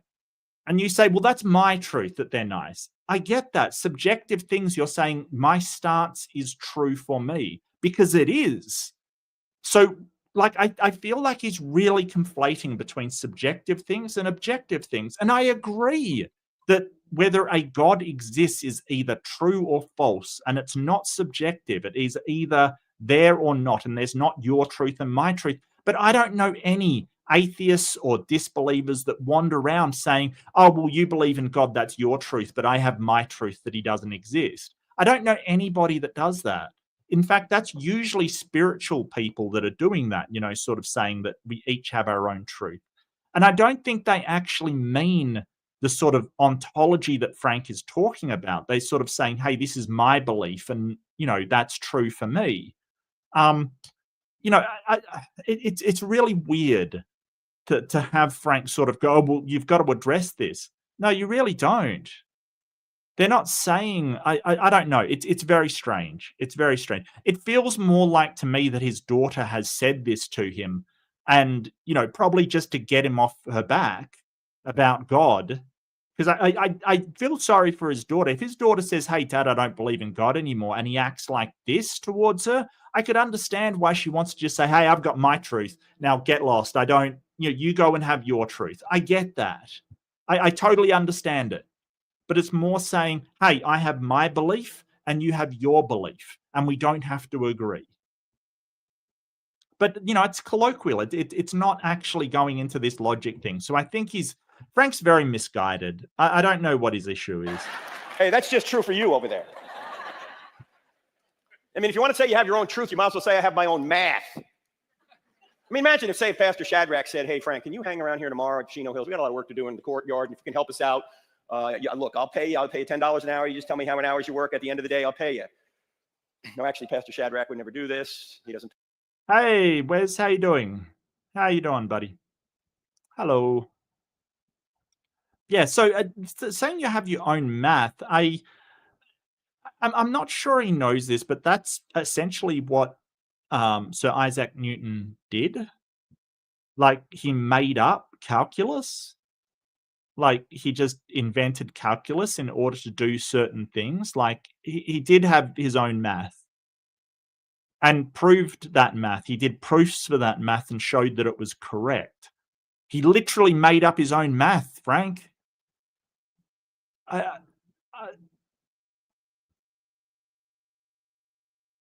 You do know that people that have equations and stuff, they make up their own math.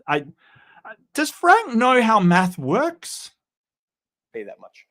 But let's suppose I hung out for like 15 hours. I work dawn to dusk tomorrow, and I'm done. And he goes, okay, what do I owe you? Okay, let's see. I worked 15 hours times $10 an hour.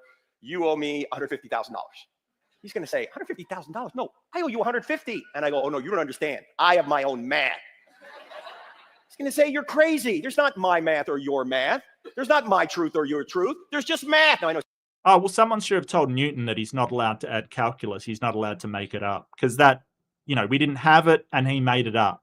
Does that mean that means it's his math? So math is a language we sometimes call a pseudo-concrete because it describes things in reality. And I guess as a nominalist, this is sort of what most mathematicians think, that it describes reality. But math isn't something that's out there, right? It's not this thing that exists. It's just a description of how the reality operates. It's descriptive.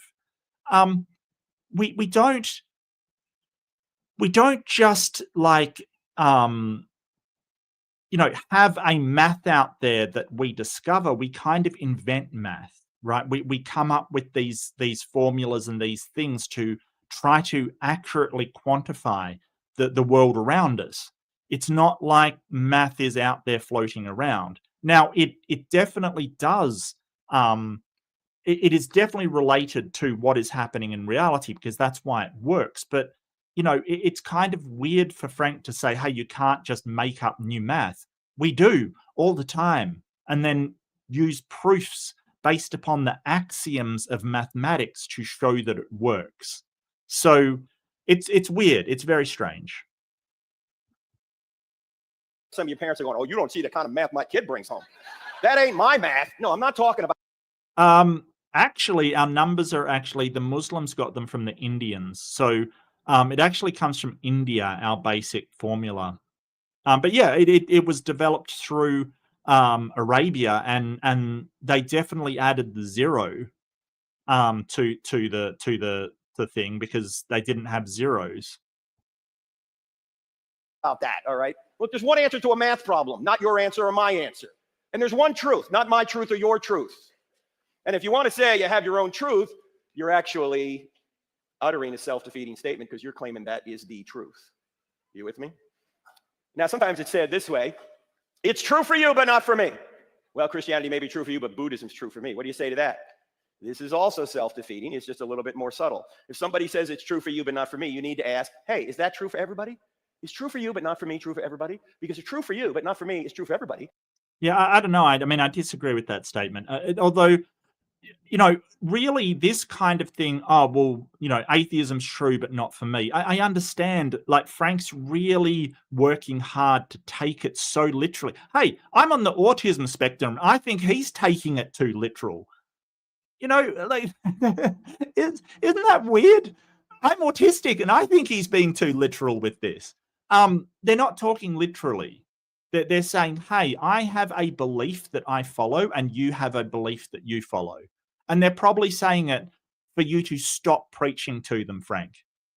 I really don't think they mean it literally. Like, oh, there is an ontological state of affairs and it differs. Like, I don't think they mean it like that, Frank. If they say, hey, Christianity's true for you, but Buddhism is true for me, they're essentially talking about belief states, not ontology. They're basically saying, hey, I believe that Buddhism is true and you believe that Christianity is true. I think that he's, because this is what they'll get. Like, if you sort of say that to people, they're going to look at you like you're a dumbass because you're just meaning it as, hey, I believe this to be true and you believe that to be true, so let's go about our different ways. And you go, is that true for everybody? Yeah, pretty much. Pretty much. Yeah, people believe stuff is true, yeah. And they differ on what they believe is true. Yeah, pretty much, Frank. But yeah, that's true for everybody. Yeah. Then true for you, but not for me can't be true because it's true for everybody. Did I say that right? I know that can give you... Nothing you have said is right so far, except a couple of jokes you've thrown in. I did like the marine mating call joke. That was pretty funny. I'm sorry, I found it funny. Intellectual constipation if you think about it long enough. But that's because it's self-defeating. It violates the law of non-contradiction. It's doing exactly what it says can't be done. No, it's really not, Frank, because they're not meaning it in a literal sense. And this is the problem. When people talk in colloquialisms and sort of you try to apply like this high-level philosophy to things they've just tossed off without, sort of articulating exactly what they mean, you're going to look like an ass.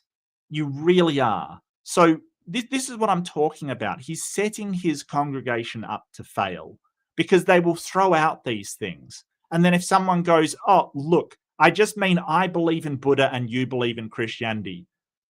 I believe that Buddhism is true and you believe that Christianity is true. So we each have our truths. Is that true for everybody? Yes, Frank. Yes, that's true for everybody. Yes. It's so bad. Like, seriously. Actually, there's a more fun way of dealing with this. If somebody says it's true for you, but not for me, say, sure, try that the next time you get pulled over. Let's say you're going down Highway 5. You're going 100 miles an hour. Cop sees you, pulls you over, walks up to the car, knocks on the window. You put the glass down. He says, you were going 100. It's easy to get out of a ticket. You simply say, ha, that's true for you, but not for me. And you speed away. Well, I mean, you can say that, but it doesn't matter at that point where what you believe is true. It matters what the police officer believes is true and, I guess, can prove. Oh, boy, Frank, come on now. You can't give a ticket if it's not true for you. No, if it's true you're going 100, that's true for all people at all times in all places when referring to you at that time. It's just true. So if you get a ticket, if you're speeding, it's true for all people at all places. So he's sort of talking about these universals, but it's not, right? So if you're doing, I don't know miles per hour. I'm going to have to use kilometers per hour. So if you're doing 100 kilometers per hour, you're speeding at all times in all places, et cetera, et cetera, et cetera. But you're not if you're on the freeway or a highway or something, right? You're not speeding. You're doing the speed limit. That's the thing, Frank. This is what we're saying. It's just so bad. Come on, Frank. And I can believe I wasn't speeding, and that's what they mean by it's true for me. Like, I believe that it's true. They're not having a philosophical conversation. They're just throwing it out there. It's oh boy. If it's true Jesus rose from the dead, that's true for all people at all times and all places, whether you believe it or not. Yeah, and if it's not true, it's not true that Jesus rose. Doesn't matter how hard you believe it, Frank.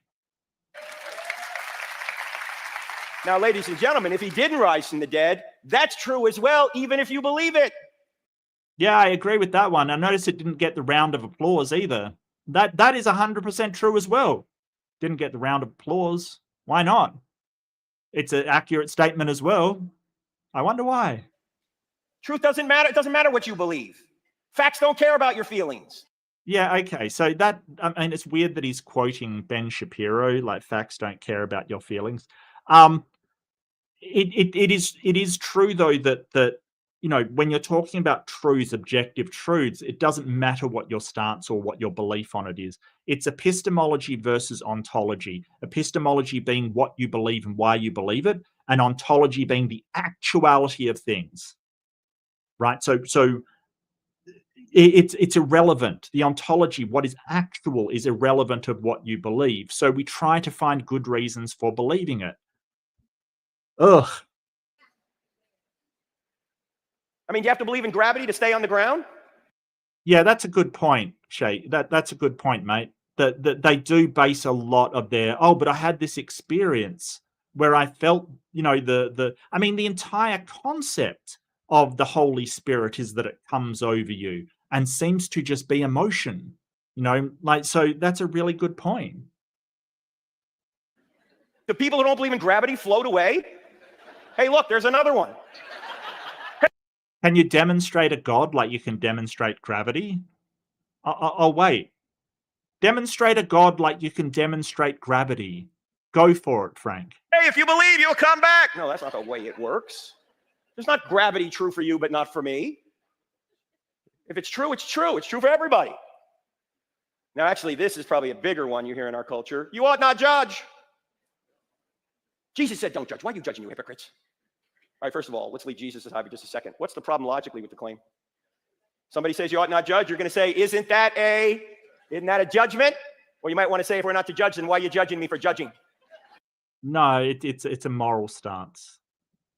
So judgment is basically saying, hey, you deserve this punishment for this, or you should, like, we're going to enforce this upon you and have this punitive statement or this consequence for your actions. That's judgment. Moral statements aren't necessarily judgments. That's the thing. Saying that you ought to do this or you ought not to do that, that's not necessarily a judgment. It certainly is a moral stance. Like, I wouldn't say it isn't a moral stance, but it isn't necessarily a judgment, because a judgment is more, if you judge people, I'm going to never buy at your store again. Or if you do this, I'm going to do this other thing, right? So it's not necessarily a judgment to say, hey, you ought not treat people that way, because you're not making the judgment. You're not saying, well, I'm not going to talk to you anymore, or I'm not going to do this to you, or I'm going to take this punitive thing. It's a bit of a fine line, though. I think that most people who do pronounce moral statements will make a judgment. You know, they'll say, hey, I'm not interacting with this person, or, you know, I'm going to treat them in a certain way. I think most people that do, but not necessarily. But wait a minute, didn't Jesus say don't judge? Nope, never said it. Sure he did, Frank. He said it in Matthew chapter 7, verse 1, the Sermon on the Mount. This is his most well-known sermon. All right, I know it's going to sound odd for just a minute, but stick with me. There are no verses in the Bible. There are no verses in the Bible. I mean, when Matthew was writing his biography, which we now call a gospel, do you think he said, here's chapter 7, verse 1? No, when were the chapter and verse divisions put in? Yeah, but it wasn't like there were a whole bundle of papers that we all, like, that were at the same time. Like, we still had the books. There were manuscripts that were written down. They were bundles of letters in the case of like the epistles and things like that, or Romans and stuff like that. Letters and sort of recollections and the manuscripts of what people wrote down. So it wasn't one, like Frank's sort of saying, hey, they were just one thing. No, they weren't. All of the books of the Bible were independently written, most of them independently written, sections. Like they were each their own thing. They weren't in one sort of book at all. About 500 years ago, to help us navigate the text, which is important, right? It'd be really hard to find your way around this big series of books, or this big series of books we put under one binding, if you didn't have numbers. I mean, imagine if you didn't have numbers in your Bible and Pastor Jack didn't have numbers in his, and one Sunday morning he just got up with this big book and he opened it and he looked at you and he went, let's go about 2/3 of the way in. Let's see if we can find the same spot, right? Well, again, number one, they weren't in one book. They were separate manuscripts. They were different, contained things that were written as one thing. They were never intended to be put together. That came later, right? So this whole thing of, oh, well, you'd have to go to your Bible. No, they were never intended to be in a Bible, in one book. They were just a text that somebody wrote all in one. Right. So when you have the epistles, it's just letters that somebody wrote somebody else, and they were just one thing. It wasn't like it was an entire book. Number two, originally the church didn't have the peasantry reading the Bible. They wouldn't have read the Bible. Your pastor wouldn't sit you down and say, open it to this chapter, because that's not what they did.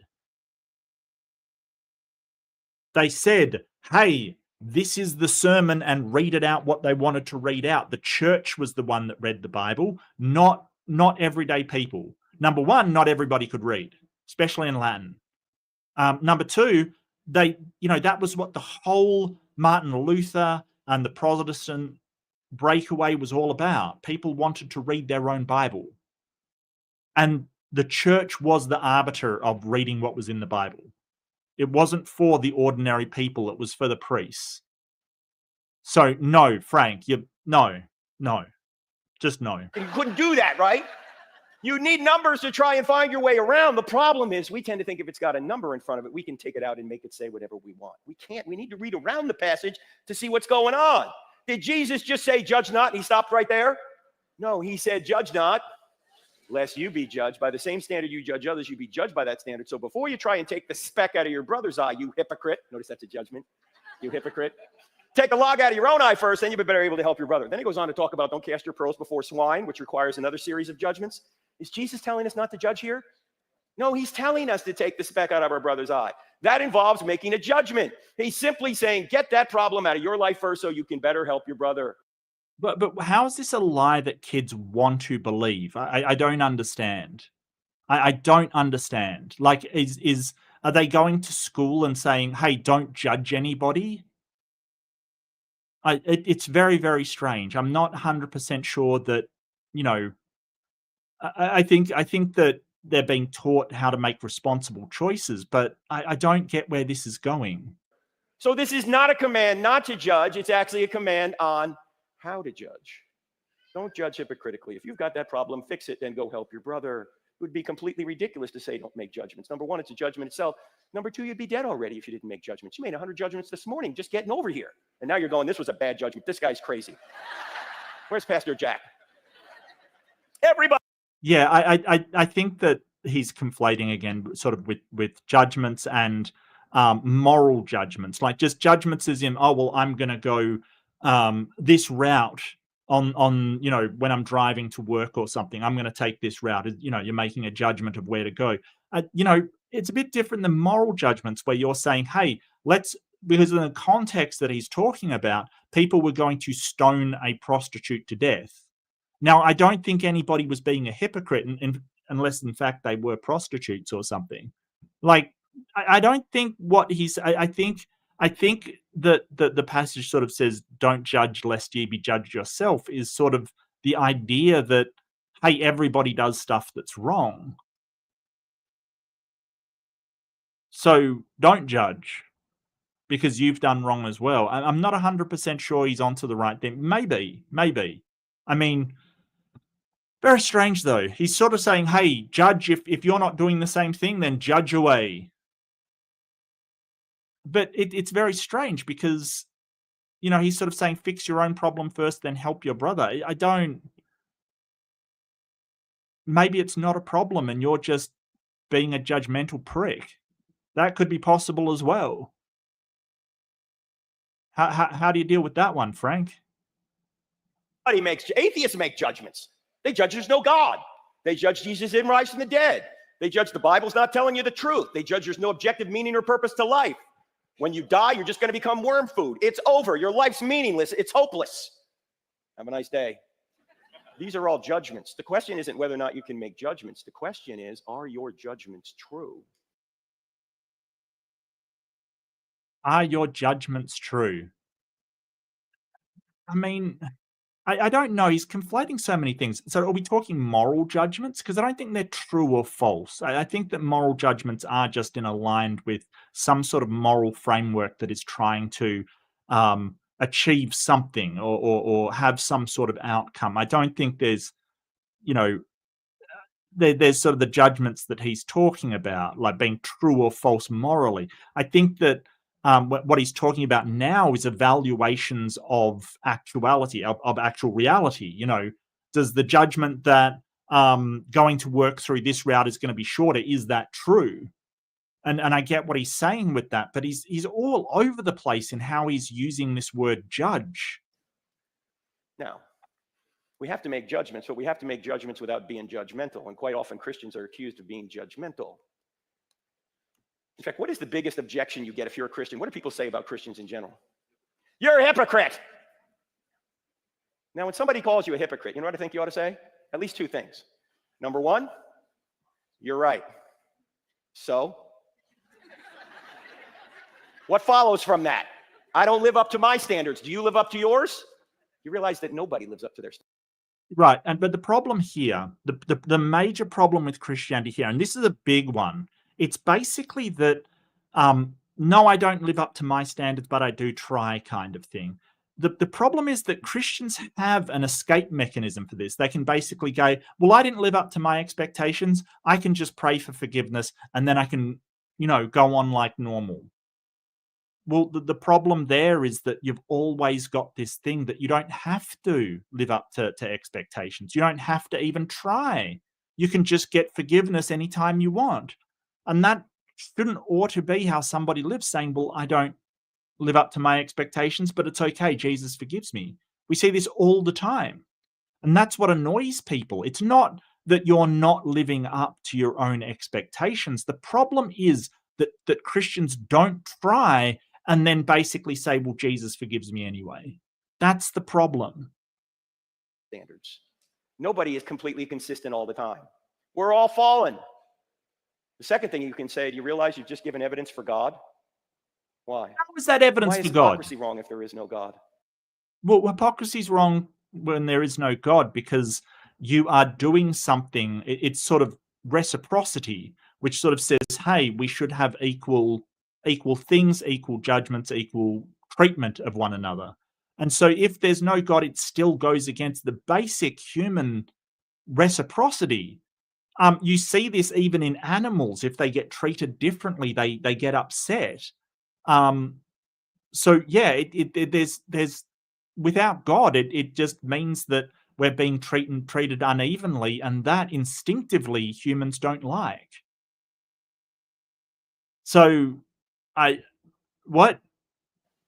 Why is anything wrong if there is no God? Nothing's wrong if there's no God. No.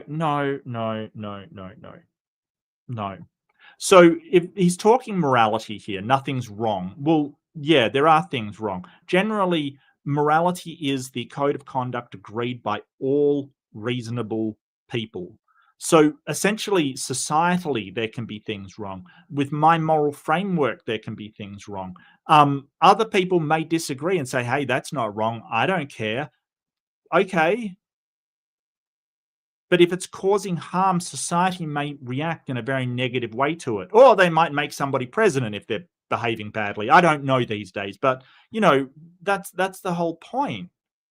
Of course we can say there's things wrong and sort of say, hey, it's because I am looking for the well-being of people. So it is wrong to harm the well-being of people. And part of that is having reciprocity, treating people how, you know, not doing things that you then say you can't do, being fair and equitable and even and you know, having justice and a sense of fairness in the world. That is very good for human well-being.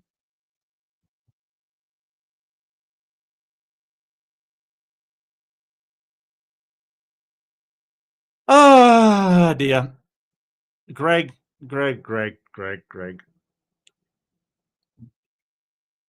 So yeah, there is, I don't know what more natural means. Something's either natural or it's not natural. I don't know what more natural is supposed to mean, like if you take a literal interpretation of it. But that aside, cooperation is also, cooperation could be more natural in social species. We see it all the time. Cooperative pro-social behaviors that that enhance the survival of animals. I didn't say flourishing, Greg. I said well-being. It's not the same thing. And if I say the flourishing of society, that doesn't mean the exponential growth in human population. That's not necessarily the case. Okay, so a flourishing society may not mean more people. That's not the same thing. There's no standard beyond ourselves that we're obligated to obey. You can't say anything's right or wrong. It's just Whose well-being? Mine, yours, people's, humanities, societies. What? your opinion. So if you think there's something wrong with hypocrisy, you've just given evidence for God. Yeah, and that's a good point, Andrew. Yeah, absolutely. Interspecies, like you have the there's sort of birds that clean the teeth of alligators, and they basically get protection from them. So interspecies symbiosis is definitely a thing, and so cooperation may even be more natural. Groper and the eel, yeah, dog and human. Well, that's more domestication, Andrew. I'm not 100% sure that would qualify, but probably a little bit. Yeah, probably at the start, sure.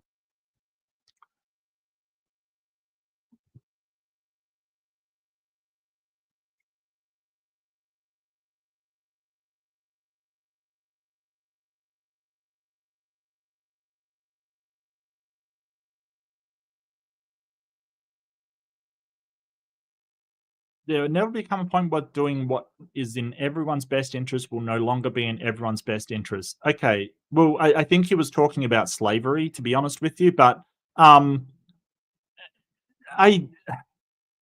doing what's in every. So I think that what you're trying to say there is doing what you think is in everyone's best interest will no longer be in everyone's best interest. But if you're working towards what's actually in everyone's best interest, that statement is self-defeating. Like, seriously, I don't even know how to take that. A number of years ago, I had a couple of debates with Christopher Hitchens, who was a brilliant British atheist who sounded more brilliant than he was because he had a British accent. You can see these debates on our YouTube channel. And he went on and on about how much evil religious people have done, to which I said to him, you know, you're right, Christopher, we have done a lot of evil, but you're proving our worldview. We admit. Yeah, Frank Turek got his ass kicked by Christopher Hitchens. Like, he really did. This whole idea that, you know, but this is what I'm talking about. When you start to go away, like when these people leave, and you know, he's been very witty and very charismatic and sort of settled. When they say it to atheists, they sound like idiots. We've done evil. That's why we need a savior. And I don't live up to the pure words of Christ either. I'm a hypocrite. And when people Freudian slip, anybody? I don't live up to the Jesus evil. People say I can't go to church because there's too many hypocrites down there. I always say, come on down, pal. We got room for one more. The church is a hospital for sinners. It's not a country club for saints. In fact, when people say, there's a couple of saints right here. Yeah, but the problem is that you're not actually, like, the behavior's repeated because you've got this idea that all you have to do is pray and you're forgiven. You don't try to make amends. You don't try to change your behavior. You just do the same things over and over and over. And it's a problem because never take responsibility. It's all you're fallen. It's the devil's fault. It's never taking responsibility because you can just pray and be forgiven. Whereas the world doesn't work like that. You've got to actually make amends to people. You've got to apologize. You've got to show them that you're trying to change that behavior which caused them harm, not just pray for forgiveness and go on like nothing ever happened. And we see too much of that. You would think so. You would think so. Hey, Austin, I haven't seen you for a while. Good to see you, mate. Humans are social creatures. Morality is helpful for preserving social relationship. Yes, morality is simply prudent, psychological, evolutionary, and socio-cultural. Yeah, I kind of agree. Yeah, I think that sort of the roots of morality is definitely empathy and reciprocity, which is evolutionarily based. It's to encourage those pro-social behaviors. But I don't, while it has its roots there, I think that really we've got to decide what we want for societies, what we want them to be, and that provides the framework. I think it does come from a subjective place of what kind of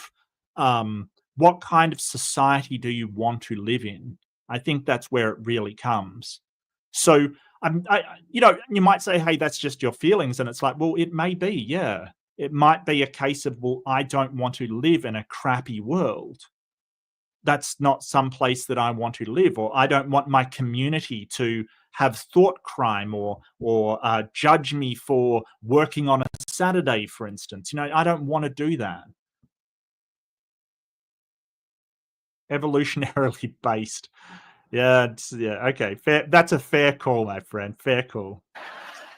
When people say I can't go to church because there's too many hypocrites down there, it would be like saying I can't go to the gym because there's too many out of shape people down there. It's one of the reasons you're going to the gym. It's one of the reasons you're coming to church. Yeah, the problem is that it's like if you go to gym and nobody's actually working out, they're just going, well, if I just talk to the gym leader and get him to say that I'm in shape, then I am. Like no one's actually working out down there, Frank. They're just basically going, oh, well, Jesus will forgive me for whatever I've done. I'm not in all cases. I am generalizing. I do admit I'm generalizing a lot, but I see it too often of somebody that sins, oh, God will forgive me, and they go and do it again. They're in a complete asshat to everybody around them. You see people like, Jim Bob and things, they're just mean and nasty to everybody. And so, oh, well, God will forgive me. Great. Fantastic. Doesn't make you any better a person. You're still the same piece of trash that you always were. It's just that God forgives you, so you don't have to do anything about it. Terrible. Now, as Gia said during the worship, a lot of times people have trouble imagining a heavenly father because their earthly father was a hypocrite. Earthly father's been a jerk. I get it. We're all fallen. None of us are perfect. But I want to ask you a question. Yeah, I don't know anybody that's an atheist because their father was a jerk. I don't know that's the case. Does anybody know somebody who is a atheist because their father was a jerk? I don't. Who are these people he's talking? So he's gone from anecdotes to, just shit. I think he's just making these up. Like, who are these people? I don't know. I have never, and I've heard deconversion stories a fair bit. I do have an association with recovering from religion, so I hear lots of deconversion stories. I've never heard somebody go, oh, well, look, my dad was a jerk, so I decided God wasn't real. I've never heard that story, ever. I'm so confused as to who is going around saying this, because seriously, no idea. Question. If you've had somebody in your life who claims to be a Christian and that has turned you off because of what they did or how they conducted themselves, here's the question. When somebody plays Beethoven poorly, who do you blame? Who do you blame? You don't blame Beethoven. Okay, so the problem with this is that Beethoven Beethoven's symphonies and things like that are not claimed to be inerrant. They're not claimed to be exactly how it should be played, right? Like I get what he's saying, that just because people, are shitty Christians doesn't mean that Christianity isn't true. I get that. I get what he's trying to say.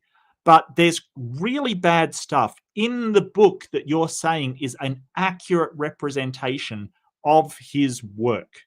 Really bad stuff. So it's a bit of a difference there, Frank. I don't think so. Yeah, but I mean, it hasn't just been because their father's crappy. It's been because they don't want to be part of a religion that persecutes them for who they are.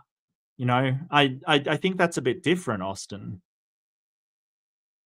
When somebody plays Jesus poorly, who do you blame? You don't blame Jesus. Look. Yeah, but you're claiming that the book is inerrant. It describes accurately what the god did, and he's slaughtering and killing people and having them ripped apart by wild she-bears. Hilarious story, by the way. Like it would be like finding Beethoven.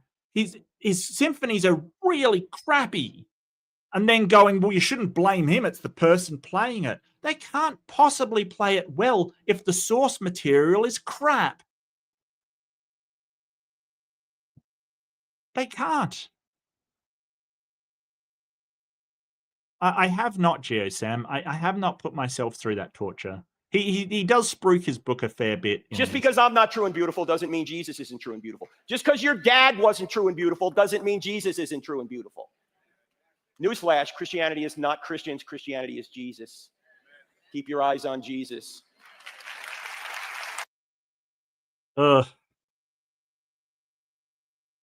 Yeah, I don't know. It's just, it doesn't mean that he's a good guy either.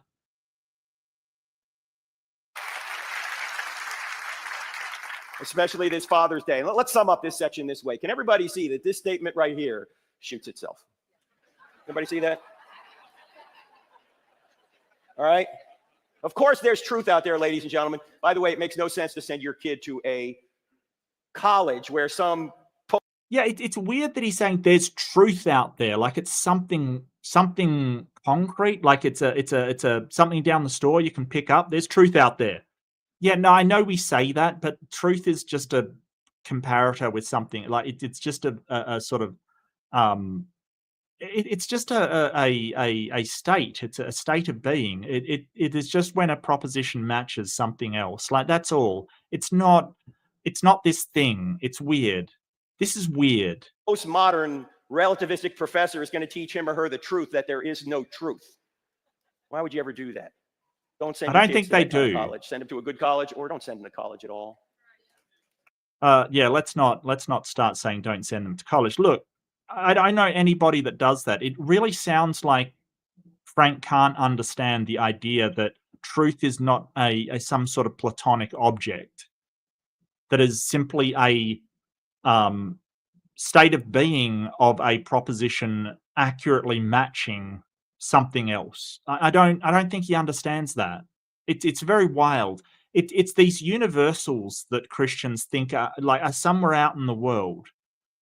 Like logic is somewhere out there. Like it's a thing that God created and slapped down. It's very strange. I don't understand it. You might say, well, Frank, you've been to college, you have a doctorate and all that. Yeah, but the current state of American academia, I mean, when you have people rooting on the new Nazi party on campus. Yeah, I don't know many. Maybe it's something about America. I don't think that there's no, in Australia, there's no new Nazi party on campus. No, absolutely not. Like the right wing on campus is Christians. The fascists, like the Trump regime, are Christians, Frank. I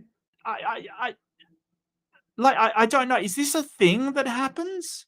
Is there Nazi demonstrations on campuses in America? I don't know, Alex. I've got no idea. Because, if you want to say, hey, we won't allow fascism, they're mostly all Christians. Look, religion and fascism have been hand in hand since the dawn of it back in Italy. It's wild. Where does that come from? It comes right from the pit of hell. Right. That's what I thought, Tap. That's the last place you see that. I don't know what he's talking about. And if they are going there, you better prepare them. The second lie your kids want to believe is that love means approval. Why? If love means approval, they can approve of everybody, regardless of what they want to do. I don't think love means approval, but it certainly means tolerance. Like, I love my wife, but I don't, love everything she does and everything she loves. Like, that's the thing. There's things that she likes to watch that I'm not that big on, but I tolerate it. Like, I don't think it means approval, Frank. Like, I think love means tolerance. Tolerance. They don't have to stand for truth at all. It could be all about just acceptance. But that's not love, ladies and gentlemen. No, love is acceptance. That's exactly what it is. That's me not, absolutely adoring everything about my wife, but I accept her, even accept her flaws. Because she does have flaws. It's acceptance. Yes, that's exactly what it is. In fact, a number of years ago here at Calvary Chapel, Chino Hills, I did a sermon on Does Love Require Approval? I'm just going to summarize it. You can see the entire thing on the Calvary Chapel, Chino Hills website. But let me ask you a question in this way. How many parents do we have in the room here? All right, how many former children do we have in the room here? Okay, good. That's all of us then. All right? Question. If your parents approved of everything you wanted to do when you were 13 years old, would they have been loving? No, of course not. Yeah, but there's a big difference between approving of what you do and tolerating who you are. There's a big difference between that, right? So, yeah, your parents may not approve of everything you're doing, but if it doesn't harm you, then they will tolerate it. Like, they may want you to be a doctor, but you love art. That's where your heart lies. Is loving you tolerating that you're going to find a career in art? Damn right it is. Damn right. Yes. That is what love is. So he kind of is, again, kind of conflating this whole the idea of having to encourage you wholeheartedly and, just tolerance. Holy crap. Love doesn't mean approval. Love doesn't mean enabling people to do evil. Love means you're standing in the way of evil. If you approve of everything some kid wants to do, you're not loving, you're unloving, you're an enabler. In fact, in the passage that everybody reads at their wedding, but nobody obeys, 1 Corinthians 13, here's what Paul says about love. Love does not rejoice in wrongdoing. Love rejoices in the truth. Love always protects. Love always perseveres. You don't protect people when you're approving of the evil they're doing. You're doing. Yeah, the problem is that a lot of the things that Frank is sort of saying, hey, let's not tolerate this, let's not give approval for this, it's not wrongdoing. There's nothing wrong with it. You haven't shown it to be wrong. You just think it is. You haven't shown any harm that it's doing. You just want to believe it's wrong because your book says it's wrong. You can't just say, hey, I think that's wrong. If I go, well, I'm not going to allow you to speak in public anymore, Frank, because that's wrongdoing. I think that's bad. I'm going to tackle you to the ground because I'm not going to tolerate it. I'm not going to give my approval for this. If I don't show you that it's wrong, then what right do I have to stop you from doing it? I don't. You can do it all you want. Wild. The opposite. Knock it off. In fact, Jesus, who went to the cross for us, gave us one new command. You know what the one new command is? Here it is. He says, a new commandment I give you, love one another. As I have loved you, so you must love one another. How did he love us? He sacrificed himself for us. So what is love for us? It means sacrifice. It doesn't mean approval. You know, when we fail to say what we know to be true because we don't want to hurt anybody's feelings, we're not really loving people. We're enabling them to do evil. And a lot of times we won't tell them the truth because we don't want them mad at us. And you know why we do that? Because we want to take the easy way. We will sacrifice them for our benefit rather than sacrificing ourselves for their benefit.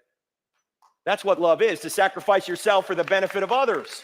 So you need to tell people what the truth is. in as tactful a way as possible. Here's one way you could do it. You might say to somebody you love who, say, is wanting to approve of, say, aberrant sexual practices. They're all... Oh, I wonder what aberrant sexual practices could be. Who says they're aberrant? Who says they're aberrant, Frank? Because the medical community does not say that they're aberrant. They say they're perfectly healthy.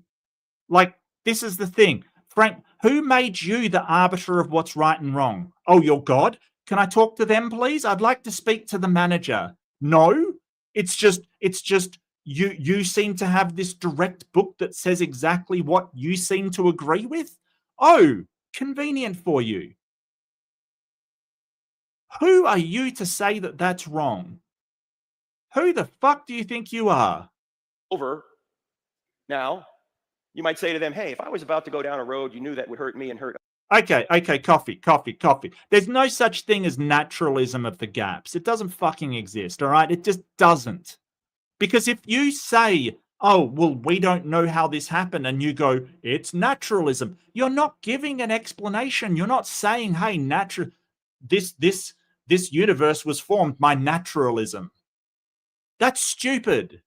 That's dumb. Naturalism is the belief that only natural things exist, but you're not giving it as an explanation. You're not saying, hey, I know how the universe was formed. Naturalism. The belief in natural things. It's saying that we don't know. I believe it's natural. That's not filling the gap. When you say, hey, God did it, that's the gap.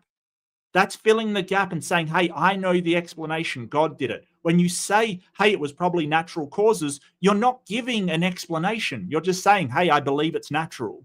So it's not an argument, an appeal to ignorance, right? So an appeal to ignorance is when you say, hey, you don't know, therefore it is this explanation, right? That's not what anybody that believes in naturalism is saying. So that is, I'm really sorry, Coffey, that is stupid. Just saying it could be something doesn't mean you're saying it is. Right? You're saying, hey, there's a million possibilities out there. It could be a God, or it could be natural. There are natural possibilities that are there.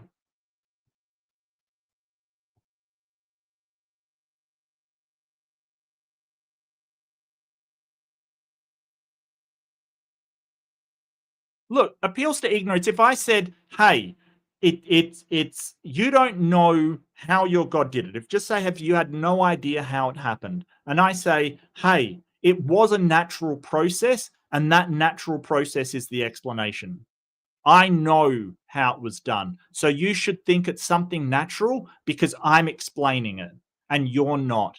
That is the appeal to ignorance. It's basically saying, because you don't know, my explanation of naturalism is better. And that's not what anybody is doing, right? The argument may be made, hey, all we've discovered in causes throughout the time of history upon millions of times has been natural. So it is more likely to be a natural cause. That isn't a God of the gaps or a naturalism of the gaps, because you have to appeal to somebody else's ignorance. No, that isn't the appeal to ignorance, Coffey. No, that isn't. Look, look up the appeal of, or an argument from ignorance, or an appeal to ignorance. What that is. So God of the gaps is an appeal to ignorance, Coffey. It's an appeal to ignorance. It's saying, you don't know how the universe formed.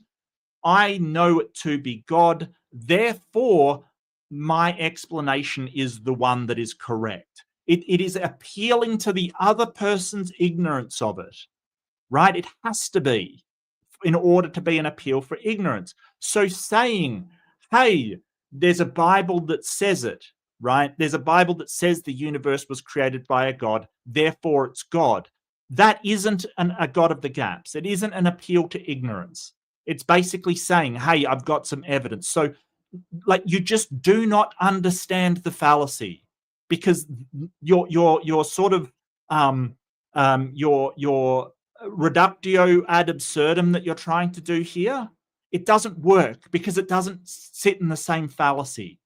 Okay, it just looks silly.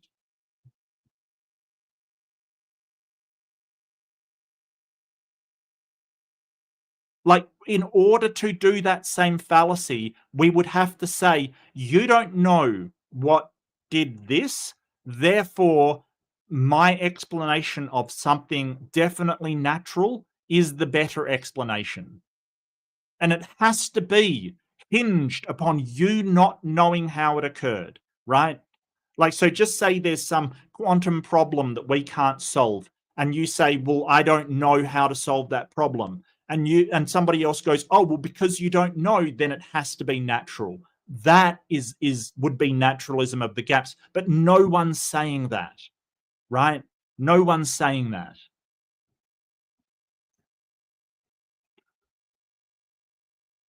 No, you don't understand the fallacy, Carl. Look up the please. I'm going to provide you with a link to the fallacy, like, seriously.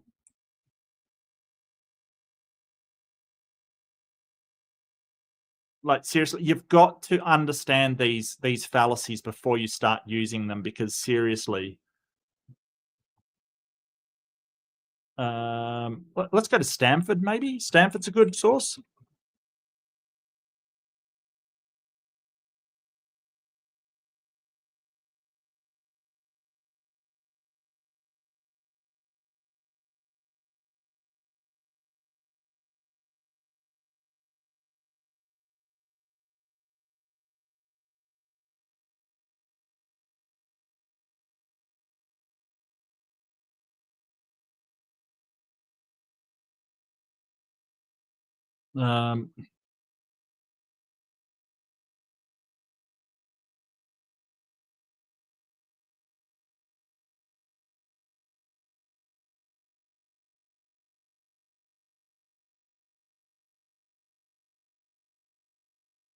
Okay.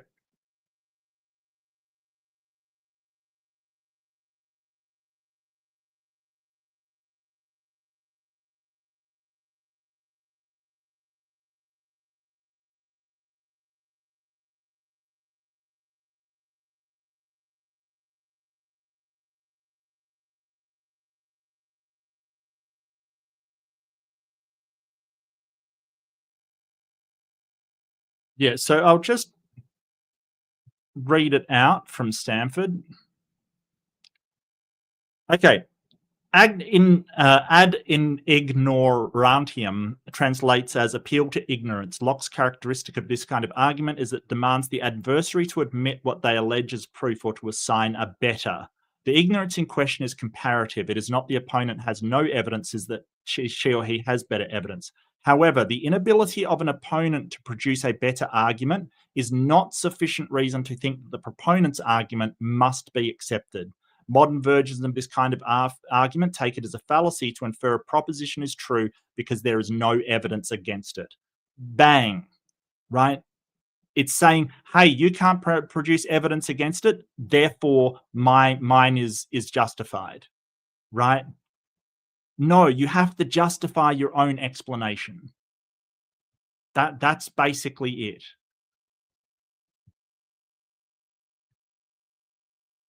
Where was I? Others and would be against God's will. Would you love me enough to tell me? What's the other person going to say? Well, of course. Great. Can I do the same for you right now? Love does not mean approval. Thomas Sowell is now 94 years old and says everything well. Put it this way. He said, when you want to help people, you tell them the truth. When you want to help yourself, you tell them what they want to hear.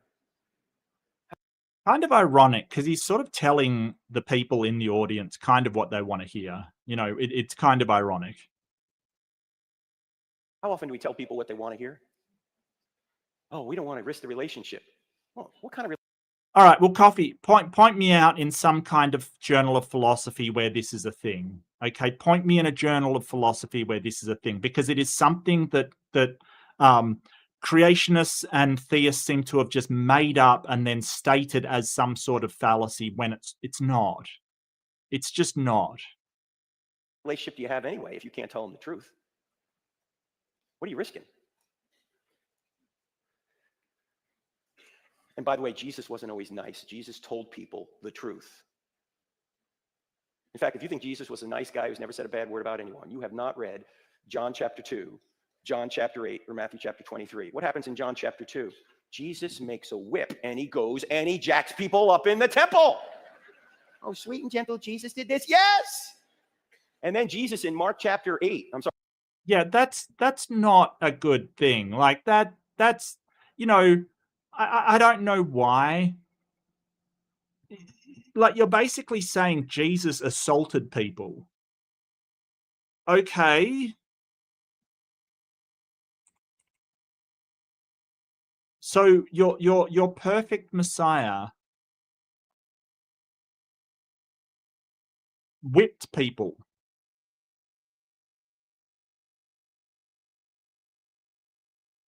Okay. There wasn't anything else the all-powerful master of the universe could do than whipping people? Okay.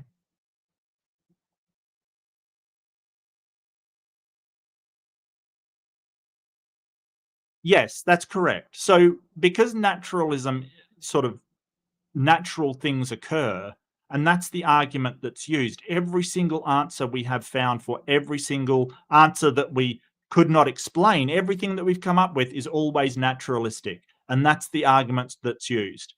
It is a reason for thinking it. And so it's not a naturalism of the gaps. That's just silly. That's basically, yeah, that's what I said. He killed a kid? Oh, which one, Luke? Which did? Which one? Was it the childhood Gospel of Thomas? Because that's hilarious. That's got all kinds of wild crap happening. Sorry, in John chapter 8 goes after the Pharisees. And who are the Pharisees? They're the religious and political leaders of Israel. Some of them were on the Sanhedrin. That's the Jewish ruling council to whom Rome delegated day-to-day lawmaking authority. They were the politicians. And Jesus went after these people. Are you telling me Jesus got involved in politics? Yes! And he wasn't so nice doing it. In fact, in John chapter 8, as he goes after these politicians, what does he say to them? He's right in the middle of an argument when he says, your father is the devil. Jesus, you can't say that. That's not very Christ-like. Excuse me, I am Christ. Can you imagine you have an argument with somebody and you stop right in the middle and you go, your father is the devil. Never try that with a sibling, by the way.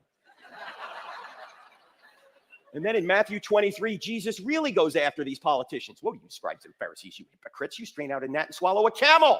Oh, you look great on the outside. You're whitewashed tombs, but on the inside, you're full of dead men's bones. You go a mile to make a convert, and then once you make them a convert, you make them twice as much a son of hell as you are. How will you avoid being condemned to hell? What? Sweet and gentle Jesus said this? Jesus was not Barney. Can't we all get along, boys and girls? No!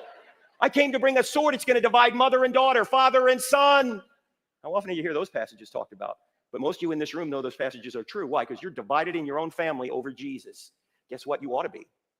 You ought to be following Jesus and not the world. Jesus did not come to bring unity, not with the... Yeah, so this is sort of where we get into the start of this religious intolerance for anyone that isn't the same as them. You're sort of hearing it now beginning, this idea that, hey, if you've got truth, you've got this unassailable truth, then you can act this way towards people. And I don't disagree that we should stand up to people that are doing harm to others. I don't disagree with that. But I think I draw the line with whipping them. Like, seriously? Should we all go into our bank because our bank manager's a douchebag and obviously ripping us off with all the fees and take out a whip? Like, come on, Frank.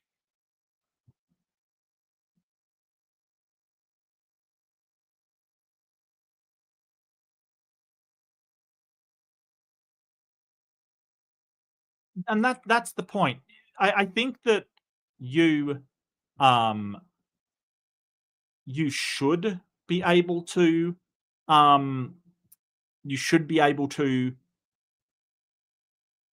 should be able to take actions against people that are harming others, but the problem is that Frank can't show it harms anybody. And so the problem is that anything that you think doesn't fall in line with your book, you can then take these violent actions towards. And he's outlining them here. This shouldn't make anybody feel better about following the Jesus. He whipped people. The all-powerful master of the universe had to solve a problem by literally assault. I don't know. The world. He came to bring unity in the church, but not the world. So Jesus was tough, and he didn't approve of everything, quite obviously. In fact, if love required approval, then Jesus was unloving. If love required approval, then you couldn't love your children. Now, you love them when they're little, but when they become teenagers. Well, but it also says he hung out with prostitutes and people that were sinful. So maybe he didn't approve, but he certainly practiced tolerance, Frank. The thing that you're basically trying to stop people from doing. He tolerated people, according to the stories. Not what they were doing, but he tolerated them for who they were, which is exactly what you're not doing.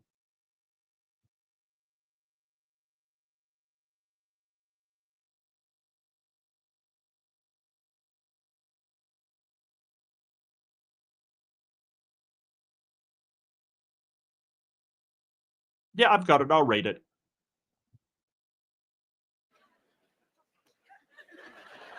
Yeah, you love them, but you don't always feel like you love them, right? You probably never thought of abandonment, but you thought of murder several times. If love required approval, you couldn't love your spouse. You couldn't love your enemies. How do you love your enemies if love requires approval? You tolerate them, Frank. It's tolerance, man. You don't have to approve of what they're doing to tolerate them. That's the thing. If you've ever been in a workplace, you sort of understand this. You don't have to approve of what people are doing, but you do have to tolerate them and have respect for them. Like if somebody does their job and you're not happy with the way that they do it, or you wouldn't do it the same way, but they're, getting their job done, they're doing it, but you don't think they do it the right way. You don't go up to them and go, well, I'm sorry, I don't approve of what you're doing. You don't have to, Frank. That's the thing. You just tolerate what they're doing and get on with your own life. You don't have to make people be like you. You don't have to. You choose to because your dumbass religion tells you to. And, sort of appealing to, oh, but Jesus whipped people. That isn't the flex you think it is, mate. It isn't. Especially when you're talking about what your kids are doing. Does that mean you should take a whip to your kids? It does say in there, spare the rod, spoil the child.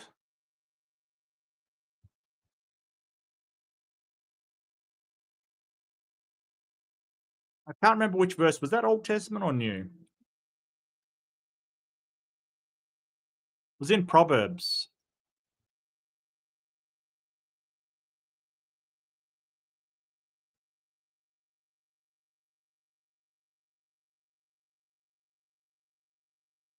Yeah, Old Testament, yeah.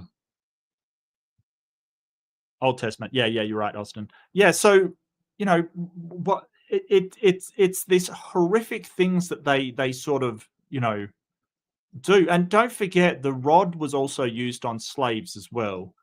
And it also says in the New Testament, slaves obey your masters, even the harsh ones. So this isn't like Jesus whipping people isn't the big flex that you think it is, Frank. It isn't. In fact, God couldn't love you if love required approval. Love does not require approval. In fact, let me change one word in this and it still stands. If love required feelings, then Jesus was unloving. You couldn't love your children. You couldn't love your spouse. You couldn't love your enemies. God couldn't love you. Why wouldn't love require feelings? I don't understand that. Empathy is a feeling. I don't. That's what. Isn't love a feeling? What the hell is he talking about? Feel good about people you love, right? This is even true in marriage, as you know. C.S. Lewis in the the book Mere Christianity, his chapter on marriage is fabulous, where he talks about that feelings are not what sustains a marriage. Feelings may be the spark that started the relationship, but it's not the engine that keeps it going. In fact, when you go to a marriage altar, you don't vow to feel a certain way for the next 50 years. You can't. Yeah, but I still, you still have feelings for your partner. Who doesn't have feelings for their partner? And if so, why are you still together? Like for the sake of the children, or because it's habit, or because God commanded you to? This is very weird. This is very, very weird. I feel like Frank's trapped in a loveless marriage. Vow feelings. You might as well say, I'll never vow to be hungry or angry or tired again. You can't vow those feelings. All you can vow is action. And love means you're seeking what's best for the other person. Hey, guess what, Frank? I didn't even do any vows and I still love my wife. Weird, hey? What? And yeah, when you say, oh, you don't love them, yeah, I do. It's just you can love someone and be angry with them at the same time. They're not exclusive things, right? You can love somebody and be annoyed by them. You can love somebody and be frustrated with them. Well, Austin, since he said he had a daughter, I hope so, or else he's living in sin. You can love somebody and be upset with them. It's not mutually exclusive. And it's not like we feel that all the time. It's just a bond that we've created with somebody, an emotional bond. It's so weird. It's like, oh, if he fights with his wife, then, oh, I no longer love her at that point. Really? Really? What? Like, so you'll just kick her to the curb and then like take her back when you've calmed down a little? What the hell are you talking about? No, I agree, Andrew. You can absolutely loathe something that somebody's doing and still love them at the same time. Absolutely. They're not mutually exclusive emotions. I'm not sure Frank knows how emotions work. And by the way, you don't need a vow when you have the feelings. When you're all lovey-dovey, when you first meet somebody, you're all infatuated with them. All you can think is the other person. You can't do anything else. Your heart's beating like a hummingbird, right? You don't need a vow. You already want to be with them. You need a vow when you wake up after 20 years and you go, I've been with my wife over 20 years and I never made a vow, Frank. I never made a vow. Like, you can just say, you don't need a vow. Period. A healthy relationship doesn't need you to magically speak this into existence. Oh, and newsflash, magically speaking it into existence doesn't actually make your marriage last longer. Atheists have less divorce rates than Christian people do.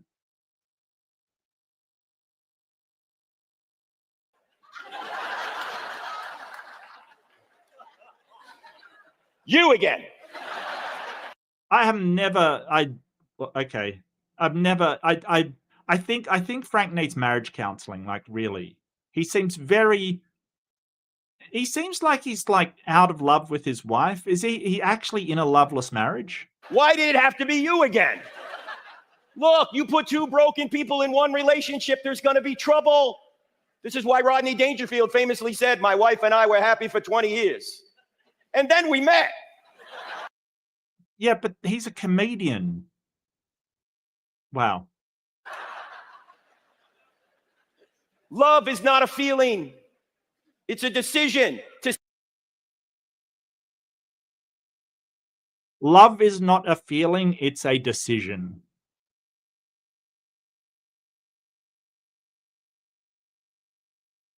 I don't think I can decide to not love my wife, or decide to love somebody else, or decide who I love. And like, who decides this? What the hell are you talking about? And this man is telling this to parents and stuff like that as an expert on marriage and all things, how to live your life. And he's just said, love is a decision. Okay. seek what's best for the other person for better or... One guy agrees.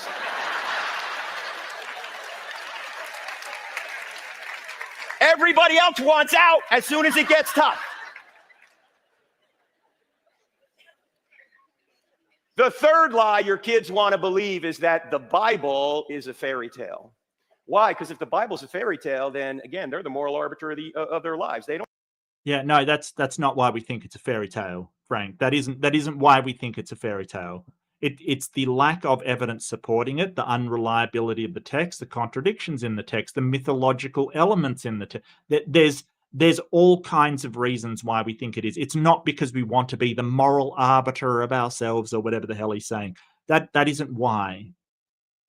Mostly, I mean, I was never raised to believe the Bible in the first place.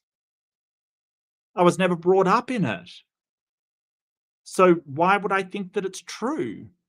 And when you look at it and know where it came from, these disparate manuscripts that were put together and cobbled together, then rewritten, retranslated, they reek of mythological elements. They absolutely do. Don't have to bow to God. They get to do their own thing. Of course, what they forget is the supreme advantage of the Bible being true, and that is you're going to know the God of the universe, the God who created you, and you're going to be in a state of bliss with him and your loved ones who have also accepted the invitation. Only if it's true. And I don't think it's true. So why would I believe that? It's kind of like, well, if you believe you're going to be with the state of the universe, you know that it's true. No. That is literally wishful thinking. You know, this is actually going for a while. I might call it here. I'm so sorry. It's probably accurate. There she is. Apparently my love is just a decision, by the way. I just decide that I love my wife. Just be aware of that. Just be aware of that. Okay. That's my decision. Apparently, according to this guy, it's just a decision. But I'm going to call it because I'm so sorry. I did a member stream yesterday. If you were there, we had fun. I had fun. But I talked for like a long time, so I'm regretting it. But I love that you've come. I love doing Frank. The session that Donnie did, I may do a part 2. I might not. I'm going to think about it. The session that Donnie did with Eric Hovind was just so laughable. I really feel like I've got to do that. So I may continue. I may not. I'm not sure. I think it was hilarious. It was absolutely hilarious. A few people were there for it. It was bad. It was some of the worst. It was worse than Turek. It was tragic. So that definitely, if I don't do it next week, I will definitely put it in the Failadex to be lined up. So yeah, thank you everybody. Don't forget, be kind to yourself. You don't have to think you're broken. You don't have to think that, you know, you're horrible. And I think that, yeah, love isn't approval, but love is definitely tolerance. You know, we tolerate things even if we don't like them, as long as they do no harm. I think tolerance is fine. You know, so and definitely if you know your kids are doing something, you may not approve of what they're doing. It may not be what you want for them, but tolerate it. If they like it and it doesn't do any harm, then tolerate it. If they, you know, you want them to be a doctor and they want to do dance and they really love it, why wouldn't you tolerate it? Because you love them and that they'll be happy for it. You know, like, I don't understand this. It's very strange that, oh, we're not going to tolerate anybody because, you know, our book says not to tolerate it. I don't give a care. I don't care. I don't care. That's not loving, because loving means that if it isn't doing them any harm, then you tolerate it. That's it. But do take care of each other, and I will see you in the next one. Bye-bye. This old switchboard could talk. Wow. Your ears would sizzle. 1880. We take Alexander Graham Bell's invention for granted today. Perhaps we should. But isn't it incredible that millions and millions of people can talk simultaneously to practically any spot on Earth?